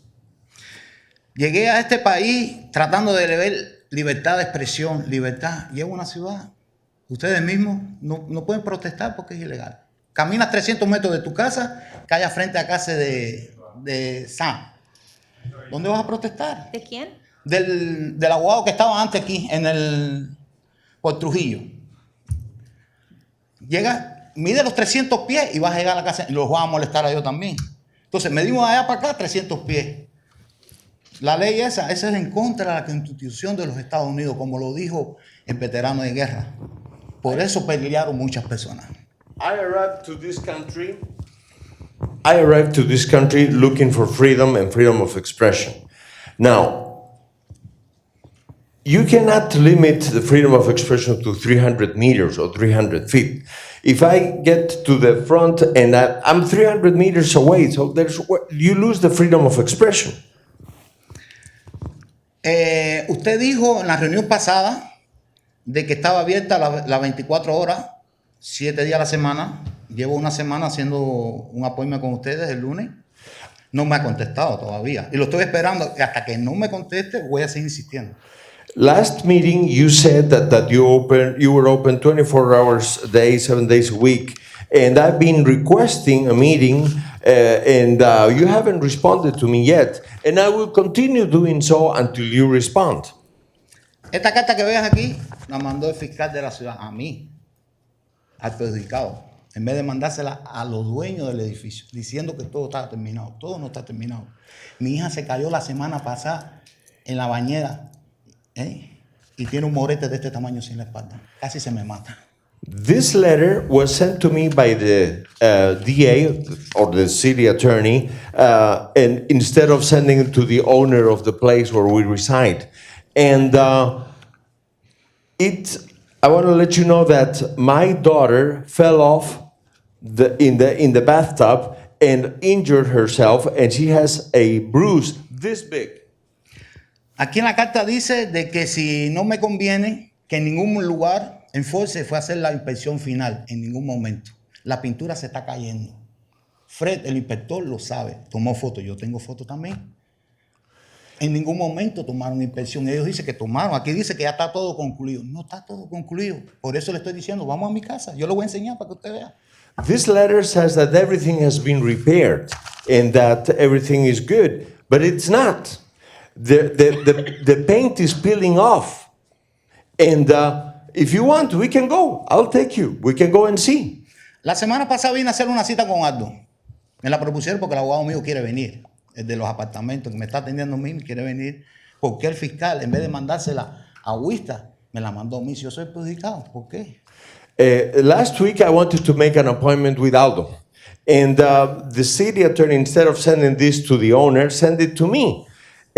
Why me, if I'm the tenant? Hoy llamaron que hoy era para el lunes que viene va a ser la reunión. ¿Está bien? Correcto. Hay una trabajadora de Enforce, Lucy, hizo un reporte, mintió y no lo han corregido. Llevan 5 meses esperando la corrección y él no han hecho nada. Todo calladito. ¿Hay corrupción o no hay corrupción? Next Monday, there will be a meeting, and that's fine. That's fine. And they have issued this report saying that everything is fine. Not everything is fine. And although they say that everything has been fixed, not everything has been fixed. So there is corruption. Entonces, aquí le tiran a la Álvarez. Pero yo veo que la Álvarez, yo he ido con la Álvarez a tocar puertas en las casas, diciendo de que ustedes supuestamente le están dando 2 meses de ayuda a los... Yo he ido. A mí no me han pagado nada. Ayer andaba gente poniendo flyers, que un flyer de eso vale como 35 centavos de buena calidad contra la Frometa, contra la Álvarez. Y yo me quedé frío.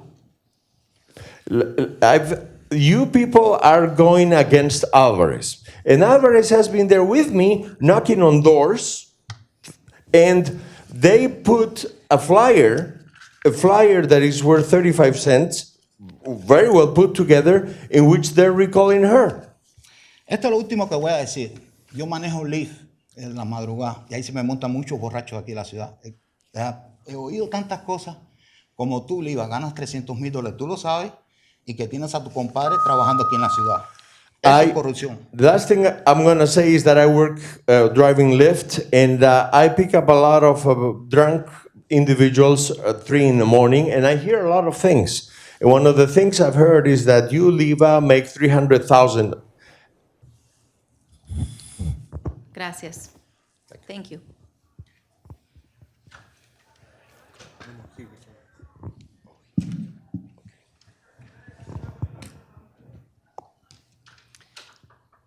Do we have any more speakers?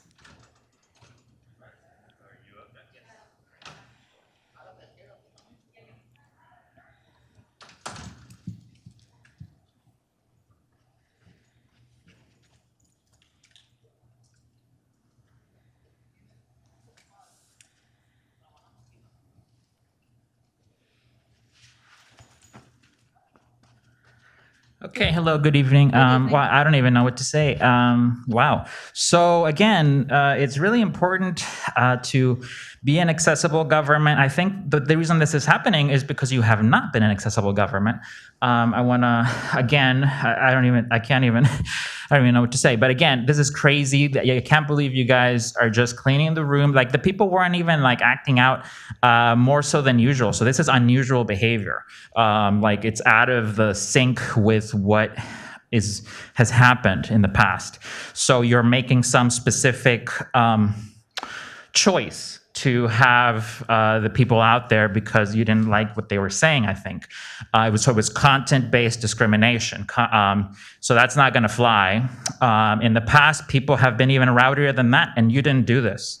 You did not do this, so you're discriminating based on content, on viewpoint. Not okay, not gonna fly. Beyond that, I also wanna, again, mention, I don't know why I keep having to mention this. I have been, earlier this year, Mayor Frometa, I emailed the city attorney and I told her that certain council members were violating my rights. I even cited the court cases. I was trying to be helpful. And this was about social media. So I, through my efforts, I know that some commissioners told me that there was a memo that was sent, which has been denied to me.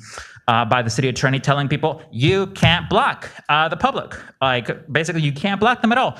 Why? Because whenever you're putting something on a post on Facebook or Twitter, whatever, that's a public forum because you're a government official. So I took my time out of my life to try to help that situation in Downey that was happening. And I emailed her and she said she would kind of look into it. And apparently she did, which I congratulate her on. But she sent this notice, but I'm still blocked by the mayor pro tem. I'm not happy about this. Maybe this is not clear. So you go to your Facebook settings, any of you who have anyone blocked, you go to your Facebook or whatever social media settings, and you unblock everybody. You should not be blocking any member of the public. This has already been decided famously in cases involving Trump, involving AOC. So that's like a little thing, right? And it's digital. And what you're doing now is really bad. This is not going to fly. The city of Downey is not going to look well for this. Another thing, there's this narrative that you're abusing power, and I also want to mention again that yes, you have abused power. You, Mayor Frometa, went around Downey claiming that I was offering city partnerships having to do with the cannabis industry, and that I was somehow using a position in the city to facilitate that. That never happened. I've never stepped foot in a church. in Downey and ever. I don't go to church. So you are discriminatory. Thank you, Mr. Barragan. Thank you. And City Attorney, could you please clarify for the record and for those that are watching us via YouTube and Zoom, the constitutionality of, the lawfulness of clearing the room? So the Brown Act provides a right of the public to speak and address the council on agenda items and non-agenda items. However, when the public becomes disruptive to a point where the council can't move the meeting forward, and after repeated warnings by the chair of the meeting, still can't get hold of the order of the meeting, the Brown Act allows the chair to clear the room and continue with the meeting without the public present. What we have done here is we've cleared the room. The curtains are open so the public can still see in, and there's a speaker out there that gives audio to what's going on here in the chambers outside. That is, you've already spoken, sir. It's my turn. And so that is what we've accommodated the public, because the disruption could not be contained in such a way that we can move the meeting forward.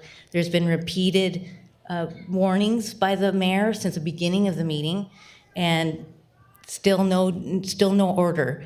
That's what makes the basis of the clearing of the room lawful under the Brown Act. Thank you, Madam City Attorney.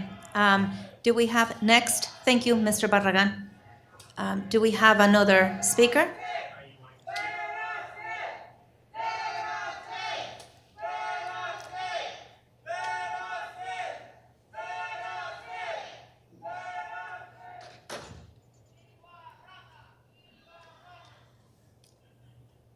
Good afternoon. Good afternoon.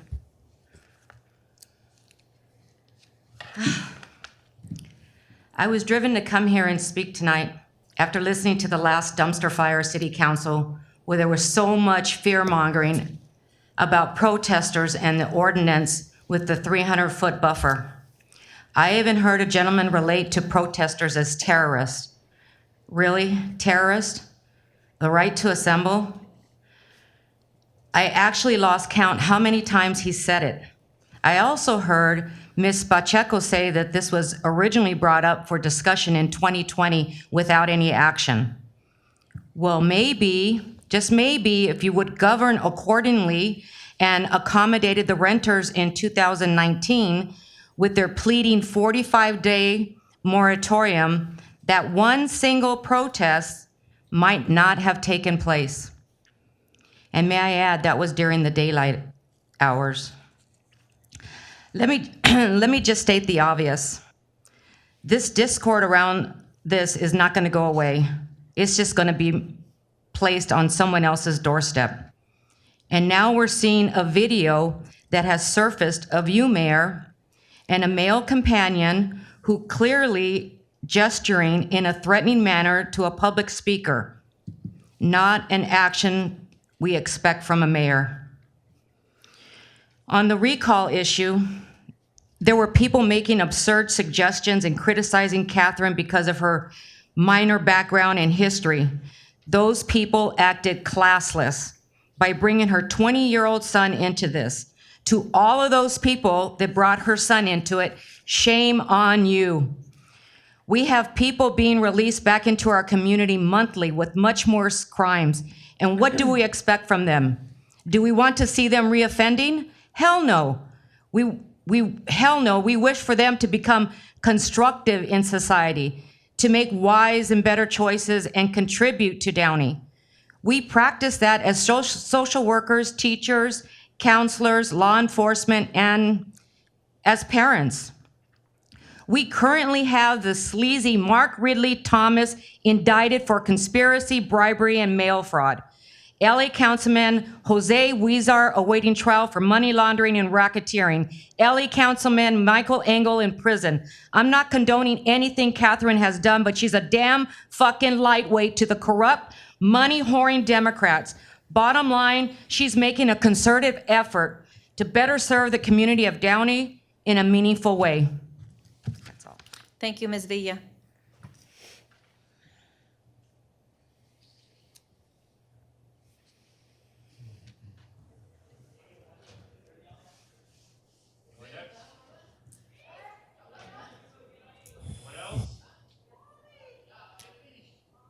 Okay. Would you please remind them about the expectation coming in? We're letting him back in? No? When you clear the room, that's Okay, If you want that's to it. bring them back in, you can, but you gotta. Okay, no, let's keep it this way. That's fine. No. Not yet? Okay. Okay, no, noting no further speakers. Take 5 minutes. Yes. We need to take a couple-minute recess, please.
To warn them too.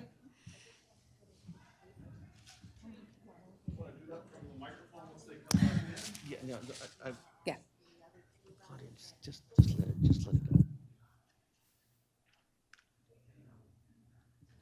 That's fine.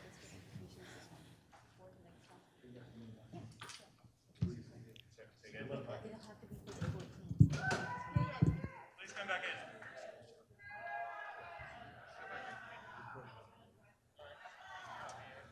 Thank you, sir.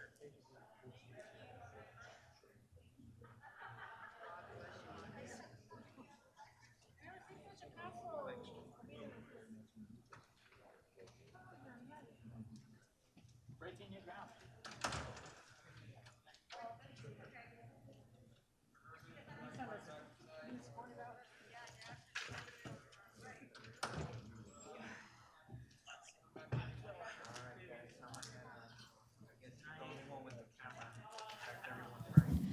Okay, good evening, everybody. We're going to move along. Seeing no further speakers, non-agenda public comment is now closed. We're going to move now to consent calendar items and consent calendar items only. Now, the item number 6 will not be considered this evening and will be continued to the November 16 meeting. For the regular November 16 adjourned regular city council meeting. I'm sorry, I think that's November 9th meeting? That particular item? It's a 16th, it was moved to the Yes. 16th? Okay, thank you. Okay. Go ahead for this time is for consent. And I want to make sure you have your time, Mr. Greenspan. Just a minute. No, there's no correction. The city council will be meeting again on November 16th, and the 23rd will be canceled. Oh, thank you. Yeah. Mike City clerk, Greenspan. City clerk, yes, go ahead. Go ahead. We learn something new every day. And after all, I sure miss Cunt Blanca over there at the Wetback Convention in El Monte last week. Well, after all, can't get everything, I guess. Now, on consent, to think, I was actually going to talk about number 6, so I have to wait till the next time. But there's others. Now, I guess it's number, which is a biggie, Oh, number 3, awarding the contract. And I hope it's on schedule and properly funded, no cost overruns or delays. After all, you know my favorite projects that you guys have taken up, the LIEBRARY. And if you like the library, you'll love all these other projects because the track record on the library shows that they can't count. I mean, they just can't count. It was supposed to be finished in October, and I guess October extended itself 7 months before they actually got it completed. please I stay hope on other topic, Mr. projects- Greenspan? I'm Thank you. just comparing it to my poster child project because late John Walsh always talked about. So please don't appoint people like they do in LA with kiddie porn. If they want their kiddie porn, let them do it and hope, you know, maybe the police chief and the cops and the union will actually bust the people with the kiddie porn. But don't appoint people to positions. I don't care if you're on the left-wing side or the right-wing side or a Democrat or Republican. Do not appoint kiddie porn possessors. They just don't make good citizens. So I do want to mention that. I'm not pointing a finger at anybody, but I am letting you beware that in LA, the mayor, a previous mayor, not this faggot Garcetti, but a previous mayor appointed somebody who had kiddie porn. Thank you.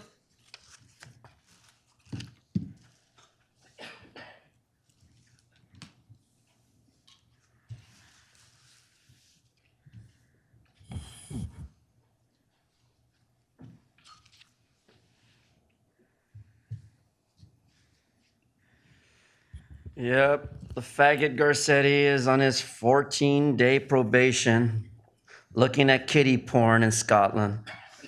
But who would know that? Only a few people know that Eric Garcetti's path of travel with the city of Downey is a conflict of interest. Because the only thing Garcetti knows about path of travel is what goes up his anus and out of his mouth. Bullshit. And I say that because off of Florence and Brookshire, we have more capital improvements than this fucking world is made up to be improved on. Look at our fucking sidewalks and streets. Look at our curbs and ramps. Look at our fucking transportation, niggers.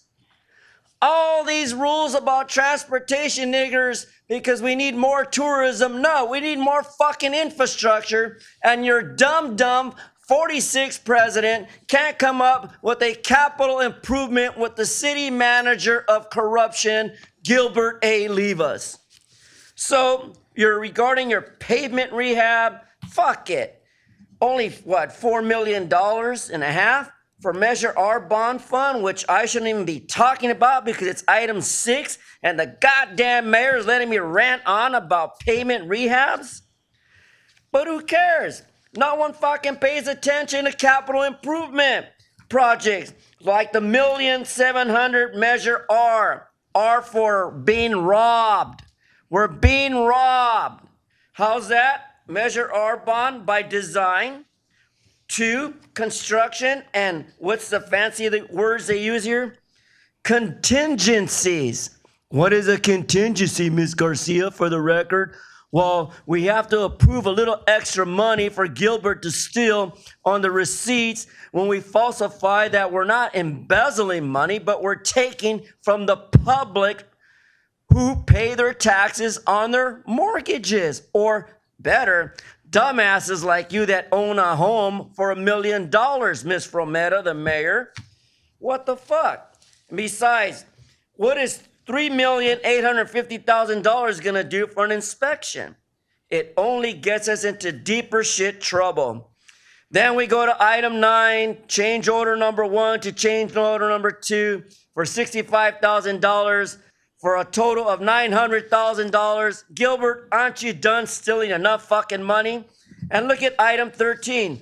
Mommy Pacheco was out there in fucking El Monte advertising for ad hoc. She should advertise on item 14. More fucking parades so we can steal more fucking money to add to the receipts. And besides, For the record, I want a Maserati for the chief of police for Christmas. Ho, ho, ho, you jackass hoes. Thank you. You're welcome, son.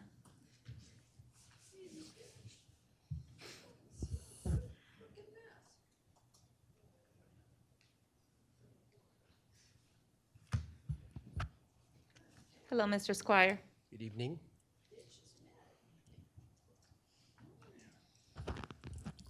Item 13, the Independent Citizens Oversight Committee. Qualifications must be a registered voter and reside in the respective district during the entire term of the appointment. The members of the committee shall be appointed by and held office at the pleasure of the City Council.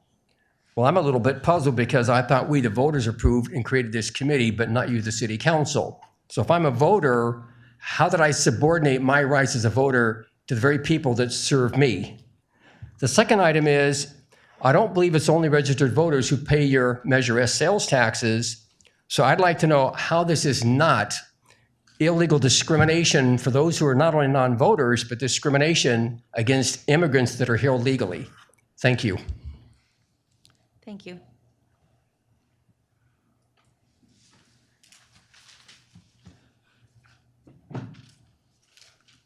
Please remind her the speaking time is on consent items. Señora, que es sobre el calendario establecido esos temas nada más, es el tiempo que se le da. Y le pido de nuevo, por favor, que pare en cierto momento para poder levantarnos. Si se adelanta mucho, no me preocupa. Ah, no la tengo. Esta no la tengo. Esos son los temas. Buenas noches. Buenas noches. Solamente les vamos a hablar del número 1. ¿En qué se gasta Downey el dinero? Estamos hablando de millones. No se ve ni se mira las obras que hacen con él. Primero, los señores aquí concejales se les paga 300,000. Así se gasta el dinero al año. El policía que sirve a la ciudad no se gana ni $100,000 al año. ¿Dónde está el dinero, señora Prometa? ¿Dónde está todo el dinero y dónde están las obras de caridad que hacen para la gente con el dinero de Downey? Con todo el dinero que da el gobierno de Downey. ¿Dónde está? ¿Dónde está? En los bolsillos de ustedes. Es el dinero de Downey. El policía se gasta 50 centavos en gas y ahí mismo lo paran. Sí, ellos no ganan $100,000 ni 120,000. Pero los señores concejales que se sientan aquí en la silla a hacer el dinero de Downey, ¿dónde está?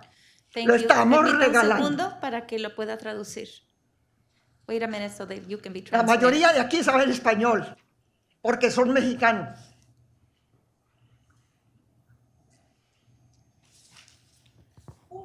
Good evening. I have just one question. Where does Downey spend its money, the millions of dollars? We don't see it in any works that are done. The council members here, they are making $300,000. Where is the money being spent, this Downey money? The policemen who serve the city, they don't make that money. Where is the money, Ms. Fermetta? Where is the money? Where is money for the work of charity that is supposed to be done with Downey money? Where is all of Downey's money at? It's in your pocket. The policemen, they don't make that money, so what they spend is 50 cents, but not you, not the hundreds of thousands of dollars that you. The council members here, they make $300,000. And as far as allowing interpretation, most people here, they speak Spanish because they're Mexicans. Miren, ¿dónde llevan ustedes el dinero? ¿Qué hacen con el dinero? ¿Qué les dicen a la gente de los millones que entra del gobierno, que les da el gobierno? ¿Dónde? ¿En el bolsillo? Eso es muy importante. cuando la gente tiene necesidades y no hacen nada por ella con el dinero de Downey. Pero los señores concejales de Downey lo tienen muy... ¿Por qué les estorba Caterín? Porque no les deja hacer todo lo que quiere con el dinero de Downey. Porque no da el voto para gastar el dinero de Downey como usted lo quiere. Downey tiene que responderle, porque somos miles y miles. Igual tenemos respeto por ustedes, pero ustedes no respetan. Se ganaron el puesto a punta de mentiras, como fue promesa. Tenemos que saber el dinero de Downey, dónde está. Y díganlo. Así como hacen los periódicos, digan en el periódico, ¿qué obras de caridad hacen con el dinero de Downey? Eso es lo más importante. Porque el señor policía no se gana ni $100,000 al año. Pero usted sí se gana 300,000 y de ahí para arriba. Muchas gracias. Gracias. Go ahead.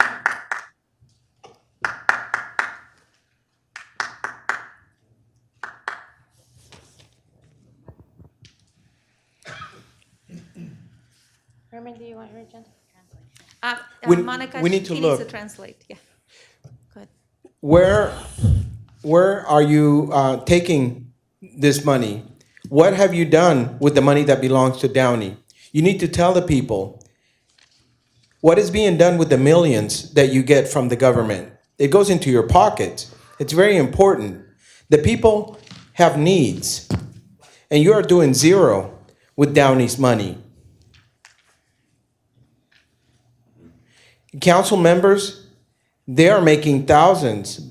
And so why is it that you're on Catherine's case? Because what she does is she will not give you the vote to let you just take the money. So you must respond.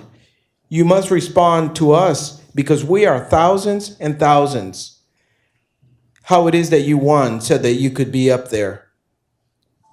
Where are those works of charity where the money is supposed to be going to?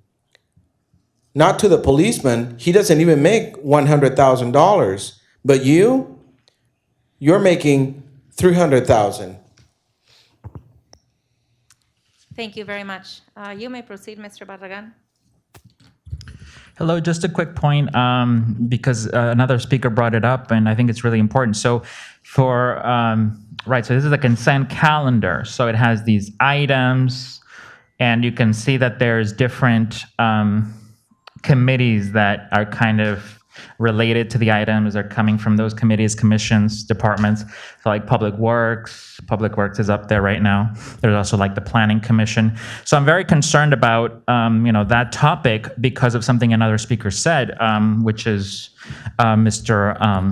Lee Squire, a Vietnam veteran, pointed out that why is it that apparently you have to be a voter in the city of Downey to serve on those positions? That's very concerning because I don't think that that's federally sanctioned. So everyone under the 14th Amendment, every person living in the U.S. Really has a right to participate in some way, and certainly cities around Downey, you don't have to go very far, have people that are not voters on these boards that you have up here, like Public Works. So it's very concerning that I guess apparently Downey only allows the voters. That's not constitutional in the 14th Amendment and relevant case law. So that's another problem. So everyone should be mindful of that and be on the lookout for these violations of federal law. It's very concerning. So thank you to Mr. Lee Square for bringing that up. Thanks.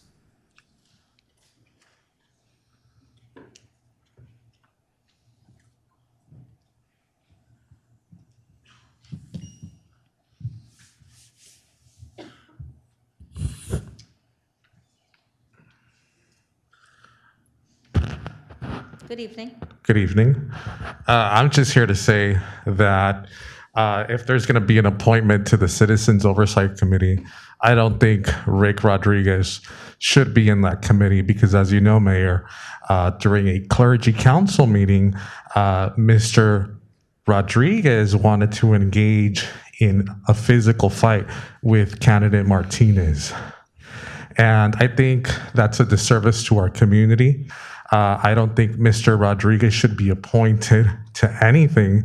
You know, I think Mario Guerra on his little talk show said that Mr. Martinez was Dork of the Month. I actually think that Eric Pierce was the Dork of 2020. And I would suggest to you that you also don't appoint the Dork of 2020 to that oversight committee. Furthermore, the Dork of 2021, it's tied between you and Mr. Guerra. But I would say don't appoint Mr. Guerra to that committee either. You know, maybe, you know, it's just bad. You know, what are we doing here in Downey? People are mayors, council members, commissioners, and they're assaulting people. Is that the way this city wants to go? And I think it's a disgrace. You know, a lot of things, you know, Mayor, you drove up to assault Mr. Herman. Your husband came out of the car. And I also want to say, don't appoint your husband either for an assault. That's terrible. And here you are condemning Miss Alvarez for $20. What a shame. What a shame on this city. What a shame on the managers, the attorneys that serve on the council.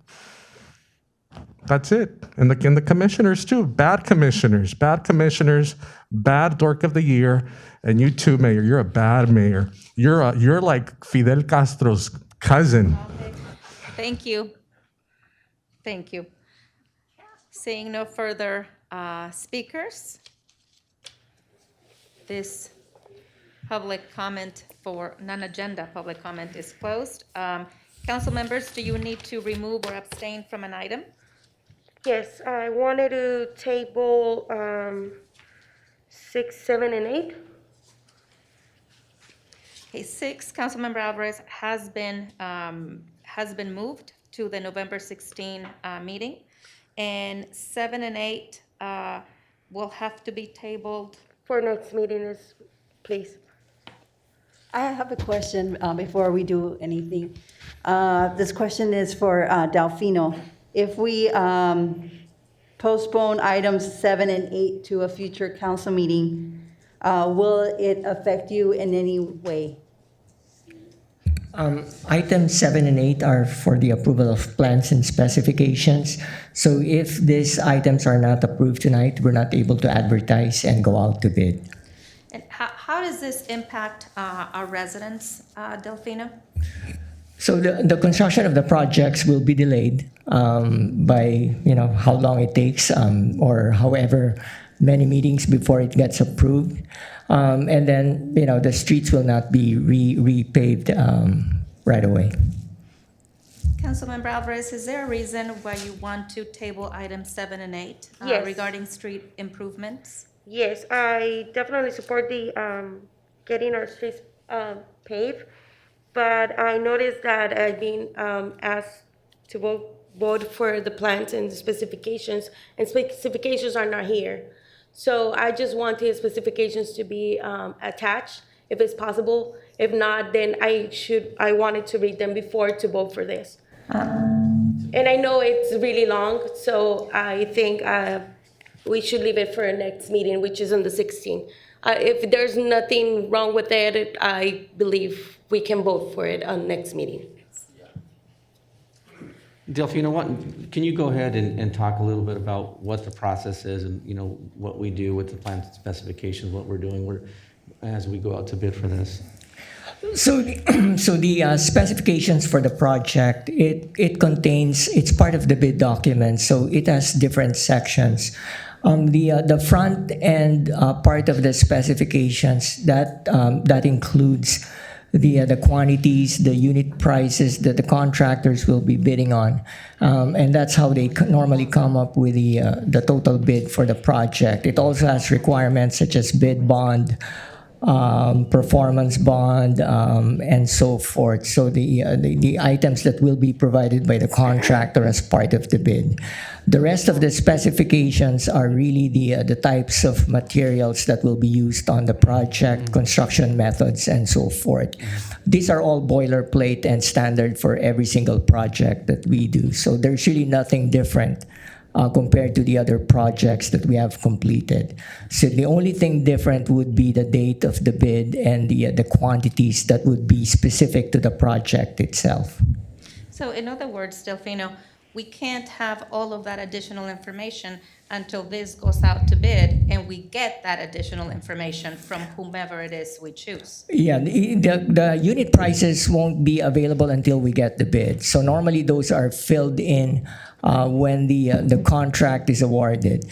And part of the process too, if there are any questions afterwards, these items will still go back to council for award of the construction contracts. So this is not the last time that you will see these items. We will go back to the city council to award the construction contracts, and once the projects are completed, we go back to council to accept the work. So this is the preliminary process. We'll bring back to the council with all the details that you have. So really kind of delaying this is not going to really do anything other than delay it. So it's not gonna, so nothing is gonna happen if we delay it? No. So what happens is you'll delay if we don't take an action, you'll delay the projects moving forward. All we're doing is going out and getting the bid documents. We got to come back to you anyway. So once we get the responses from the contractors and the unit prices, we come back to you, these same items. Right now, you're really just approving the design and specifications. There's really nothing in it. So delaying it doesn't do anything other than delay the project's completion and start date. And Councilmember Alvarez, when we voted on items like this in the past, this is normal procedure. When we voted to other plans and specifications to rehabilitate and repave other segments of our city, it goes through the same process as the city manager just indicated. This is the same thing. We can definitely, we leave it until the 16th that we're gonna have the other meeting, it's just gonna delay 10 days or less. Well, so it would. So what happens is that one of the things, the reasons that we're pushing this now is to try to get things out before the start of the year, right? And so now you also have the federal government that just declared their approval for infrastructure. And so a lot of people are gearing up for these things. So what we want to do is get ahead of those things and make sure that we are in a position to go ahead and get our projects done as soon as possible, be the head of the line, basically. So any time that we can get, given what's happening with the supply chain issues that are happening globally, we want to get as far ahead of that as we possibly can, and everything that we can do would really help us to make sure that we deliver the project sooner. And again, quite frankly, what you're approving is just specs and plans. You're approving documents that have nothing in them. Then they'll come back to you and you'll have the ability to review them. Okay. So we already tabled number 6? We already tabled number 6, and that's only because there's an issue because these projects are being done at different districts, and we only have 3 council members. In this particular case, I think it's Blanca that has a conflict because she lives in that neighborhood, so she can't vote on it. So that one we have no choice. We're going to have to delay that one. Okay. No comments. Okay. Okay, so then we're going to remain with 7 and 8. Yes. Okay, thank you. Anyone else? Okay, then I make a motion to approve the consent. Do I have a second? I'll make a second. Please vote.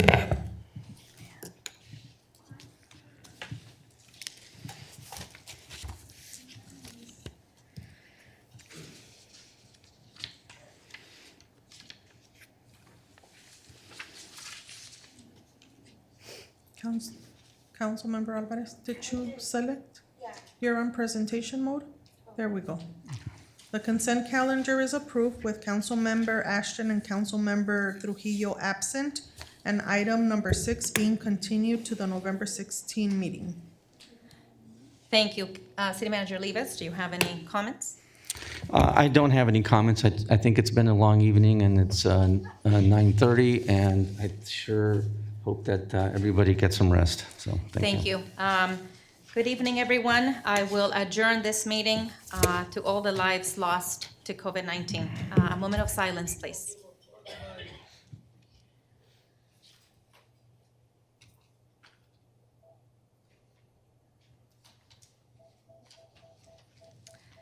Meeting is adjourned.